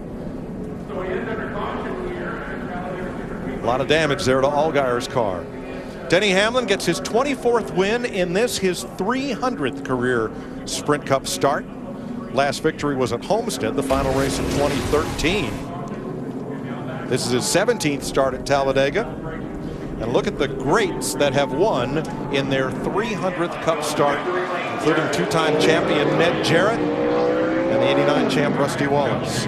I think this win is big for a lot of reasons. To get that first win, to think you can punch your ticket to the chase. But remember, the ISU at Auto Club Speedway couldn't even race there, and the 4 races since, not even close to a top 10 finish. He didn't drive here last year. Remember, he had a relief driver. He started the race, and Brian Vickers got in the car. So Greg Biffle, after leading the most laps, finishes second. Clint Boyer third, Brian Vickers. So Toyota takes 3 of the top 4 spots. And A.J. Allmendinger, Darrell's dark horse pick, good man, makes it into the top 5. But even better still, look at Landon Castle in the 40 car. I mean, he was up there fighting for that lead, and he finishes in the A spot. Now, we need to stress these results are unofficial because NASCAR will go back and look at video. It's not scoring loops on the last lap. It's where every driver was at the exact time of caution. So let's show you where the leaders were when the caution came out. They mulled it over. They saw the debris on the front straightaway. Yeah. Had to analyze, would it be safe to continue the race all the way to the finish line with that big piece there? And the caution's already out here when they've decided it is not. The caution flag waved. The lights went on. The race was over. No question on the top 4. It's the rest of that wad they're going to have to sort through. Denny Hamlin wins at Talladega. Joe Gibbs has climbed the highest mountain in the National Football League and in NASCAR as a champion. And there he is talking pre-race to driver Denny Hamlin, who's been on a rough stretch since that eye injury that California had not been in the top 10 in any race. As we welcome you live to Talladega and the Sprint post-race show where Denny Hamlin, who led 6 different times today for a total of only 12 laps, but most importantly, the final lap under caution. He is your victor. And let's head down there to Chris Devoto for the celebration. Well, Chris, NASCAR's most unpredictable race delivers another winner for the 2014 season. And this has to be sweet redemption for Denny Hamlin. When you think of your last 365 days, really, dating back to this race where you needed a relief driver earlier in the season, what does this mean for you? Not just to get this win, but to know that you are, with all intent and purposes, in the chase. Well, you know, we really just want to win races. You know, regardless of what implications this means for the chase, it feels good to be back in victory lane in a points-paying event anyway. But couldn't do it without this FedEx team. My pit crew's done an awesome job. They picked me up no less than 10 spots every single week, and they did it again today. And it just strategically kind of saw the things were getting a little heavy there middle of the part of the race, and you know, those guys got in a wreck. We were able to avoid that and just play our cards right. Darian made the right strategy, and proud of this whole FedEx team. Can't thank FedEx enough. Coke, Sprint, the Jordan brand, Toyota, and the fans. This is the biggest crowd I've seen here in many, many years. So proud of the whole fan turnout, and man, just proud of our day today. Denny, you were so good in Daytona. Here in Victory Lane in Talladega. Is this 11 team and you as a driver, now a restrictor plate driver? No, I'm still a short track guy. It's, you know, those are my roots. That's where I love racing the most. But we've come a long way, and I said that over the radio to Darian that, you know, we couldn't finish 22nd in super speedway races for the longest time, and now it seems like when we go, we know we got the knowledge and car that can win. So it feels good to come to these type of racetracks and know you can win. The motto used to be all we do is win. Is that what we're sticking with? Absolutely, at least for today. Denny Hamlin, a winner in 2014 here at Talladega. Steve Burns? Well, Greg Biffle finishes second.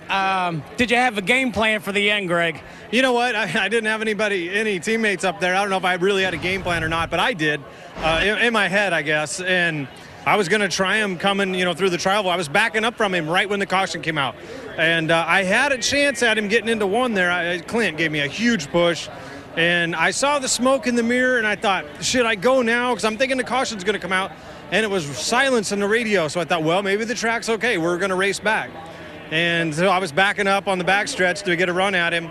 And then the caution came out, and I was like, dang it. I mean, I could have been beside him for sure and taken that chance, but I just didn't know the track. There was a big bumper laying there, and we were going to race back.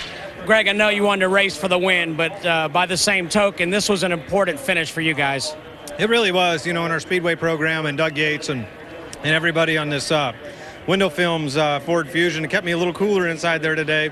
They did a great job getting this car ready, and this is our Daytona 500 car. We had a really, really fast car, and ran in the back for just a little bit, and then wanted to get up front and play with the guys. And you know, I was able to get up there and made passes by myself, which was pretty impressive, and I was pretty happy with the speed of the car. See you at Kansas. Thanks. Thank you, Steve and Greg. Best finish of the season for Greg Biffle, who led the most laps at 58, but it's all about Denny Hamlin celebrating in the 11 FedEx car. We'll have more live from Talladega on the Sprint post-race show in just a moment. We'll grab that Gatorade. On the Sprint post-race show, Denny Hamlin. It was a hot day out there. I don't know if he was quite ready for the mini Gatorade bath, but he is celebrating in Victory Lane. Dale Earnhardt Jr. led the second most laps and thrilled this great crowd for a while, and Matt Yoakum is standing by with the driver of the 88. And Dale Earnhardt Jr. swung to the outside. You started forming a third line. Looked like you were going to be in good position. Then the 98 of McDowell jumped up. Did that blow up your plan of trying to make the run to the front? Yeah, it kills it. Anytime anybody jumps in the outside line in front of you, they're not, you know, you're not going to shove them on out there, especially a car like that. I mean, I wanted to help him, but it just killed us. And I mean, you got to have that track position at the end. We just didn't have it. I knew that we were going to sit there and get boxed in and run in 15th and get wrecked. And we missed a lot of guys that crashed and didn't tear up our car. We'll go to Daytona with this car and try to manage a strategy to where we're not giving up, you know, 25 positions in the last 35 laps of the race. We just you got to be up front the entire race if you can. And those guys at the end, the 15, 16, and 11. Well, the 15 drove up through there, but the 11 and 16, those guys managed it real good. All right, thank you, Dale. Yes, sir. Clint Boyer, you finished third today. Did you have a game plan for the end of that race? Well, I don't think you ever have really a game plan, but I liked the situation I saw. You know, first of all, NASCAR did the right thing. I mean, when you got cars, you know, crashing, sitting there dead in the water at the finish line, you got to make that call. Bummer situation, though, because I just liked what I saw with Biffle. You knew he was going to pull out and make a move. I had my teammate right behind me. I was really looking forward to that opportunity when Biffle did pull out and make a move. I thought that was a chance for, you know, me to get a good push from my teammate and try to pounce on those guys while they were side by side and stalled out. It just didn't happen. You know, congratulations to Denny Hamlin and Toyota. This is a big win for anybody. Great crowd today, and just a fun racetrack. Clint, there have been days like today where you've been fast, and for one crazy reason or another, you're not there at the end. How important is this finish? Well, I mean, after last weekend, I mean, you know, blew 3 tires and burnt the car to the ground. It was a pretty crummy weekend, you know, to get things turned back around on a positive note. And, you know, I just told Rob, my boss, I turned to him, I looked at all 3 of his cars sitting out here. I said, did you really just finish Talladega with not a scratch on all 3 cars? That's pretty lucky. Thanks, man. Thanks, Clem. It was a kind of an unusual Talladega. 48 lead changes, the most of any race this year, and the 23 different leaders. Here's our chase grid after 10 races. So really, we're more than a third of the way in terms of getting to the chase. And obviously, Denny Hamlin joining that list of the winners. And again, the points leader after 26, even if he doesn't have a race win, and that's Jeff Gordon at the moment, he would make it into the chase. Denny Hamlin only led 12 laps today, as far back as 35th. But at the end, he is your winner in Talladega. More on the Sprint post-race show in a moment. On the Sprint post-race show, Denny Hamlin, who skipped the off-season vacation to focus on conditioning and rehab. He's dealt with injury and in victory lane for the first time this year as we check the official results, because this is the third Talladega race out of the last four. We ended under caution. They had to go back to video and officially check the finishing order. After Hamlin, you see Biffle second, Clint Boyer with a terrific finish. Landon Castle at 11th, Kyle Busch 12th, Austin Dillon, the rookie in the 3 car. And on this page, Danica Patrick 22nd, and Michael Waltrip, who was as high as 3rd in the 66 Blue Def car, joining us here now in the Hollywood Hotel, still in his fire suit after driving 500 miles at 200 miles per hour.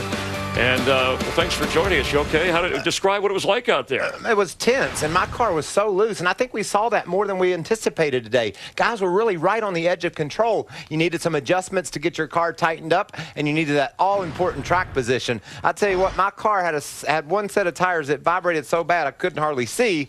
Once we got that squared away, we got the handling better. But man, Chris, when you restart with just 2 or 3 laps to go, and they're 4 wide, 3 deep in front of you, where do you go? I could not find anywhere to go. So we just survived and got a top 25 finish. I don't have a towel, but you're sweating it out. We appreciate you hustling. Well, how about Denny Hamlin? I know you've talked to him, spent a lot of time. He only led 12 laps in this race. But he was so strong at the end, and I love the way he was focused on the finish of the race. I watched up there, and he just kept that lower line blocked off. But what I love about Denny Hamlin more than anything is his commitment.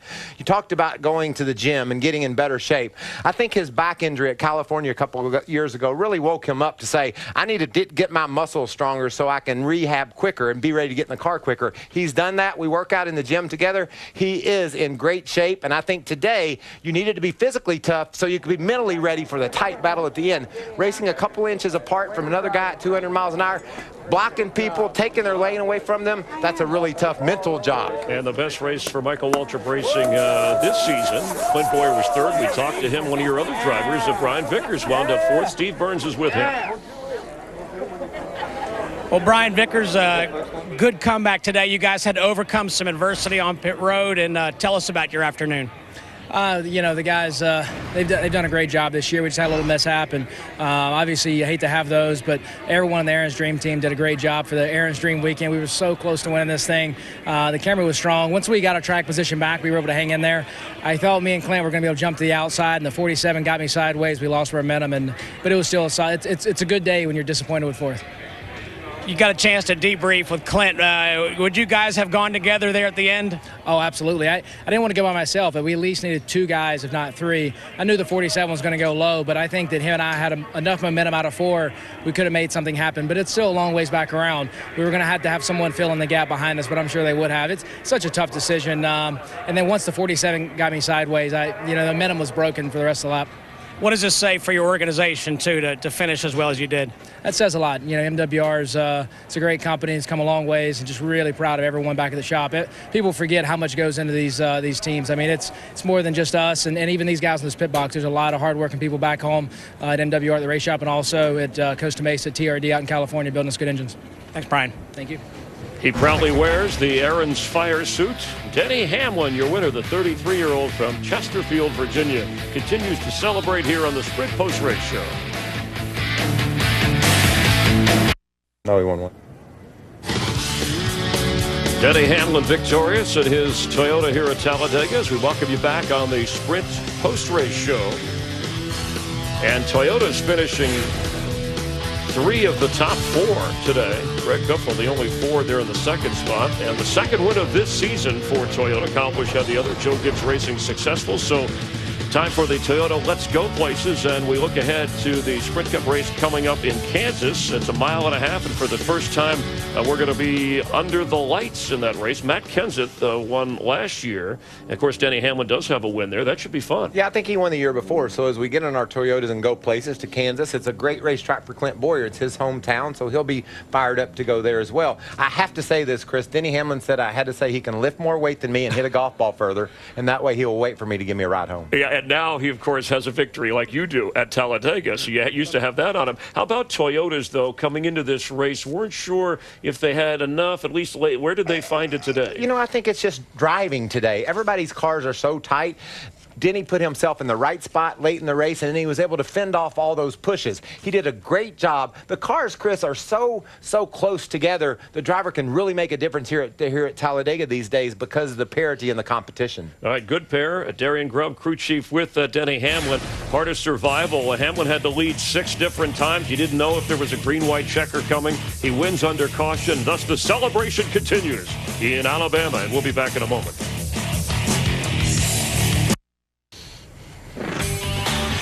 On a sunny, warm day in May here at Talladega, we continue on the Spread Post Race Show. Thanks for staying with us. It was a rather intriguing Talladega race that Denny Hamlin wound up winning. It was a year ago when Hamlin, injured, couldn't race. He sat here with us as a guest at the Hollywood Hotel when you raced here in the rain fill and spent all kinds of time chatting. Congrats to him. Other observations from today? Just really impressed with A.J. Allmendinger and that team. They're top 5 today. They were 6th at Richmond a couple of weeks ago. They continue to get better and better. Kyle Larson will win in 2014. I believe that. Another solid run for that young man. And then one last thing, Denny Hamlin is stronger than me. I got to make sure I got that in. And good job avoiding some spectacular wrecks out there. Glad that all the drivers were okay. It's a difficult thing to do. Tonight on Fox, Animation Domination. It starts with Bob's Burgers, American Dad, The Simpsons, Family Guy, A Space-Time Odyssey. And as we mentioned, Victory Lane, we'll have a lot more. We'll have a lot more time to talk to Michael about what went on. I want to get his view of those crashes and the Brad Keselowski, Matt Kenseth, little verbal sparring. Fox Sports 1 at 8 Eastern next Saturday night. It's the first night race in Kansas. Should be a lot of fun. And coverage beginning at 7 Eastern. That's on Fox. And, of course, on Fox Sports 2, we will have race day. That Kansas race is an event. It's a great atmosphere there at Kansas Speedway, and you're going to have fun watching that one. 10 races in, still drivers looking for their first win of this season. Jimmy Johnson, Matt Kenseth, Tony Stewart, Jeff Gordon, but you can cross off Denny Hamlin. He got his W here at Talladega. For Michael Waltrip, the driver, the broadcaster, I'm Chris Myers, our entire crew. Thanks for watching NASCAR on Fox and being part of it all. We'll see you next weekend. All right, have a good one.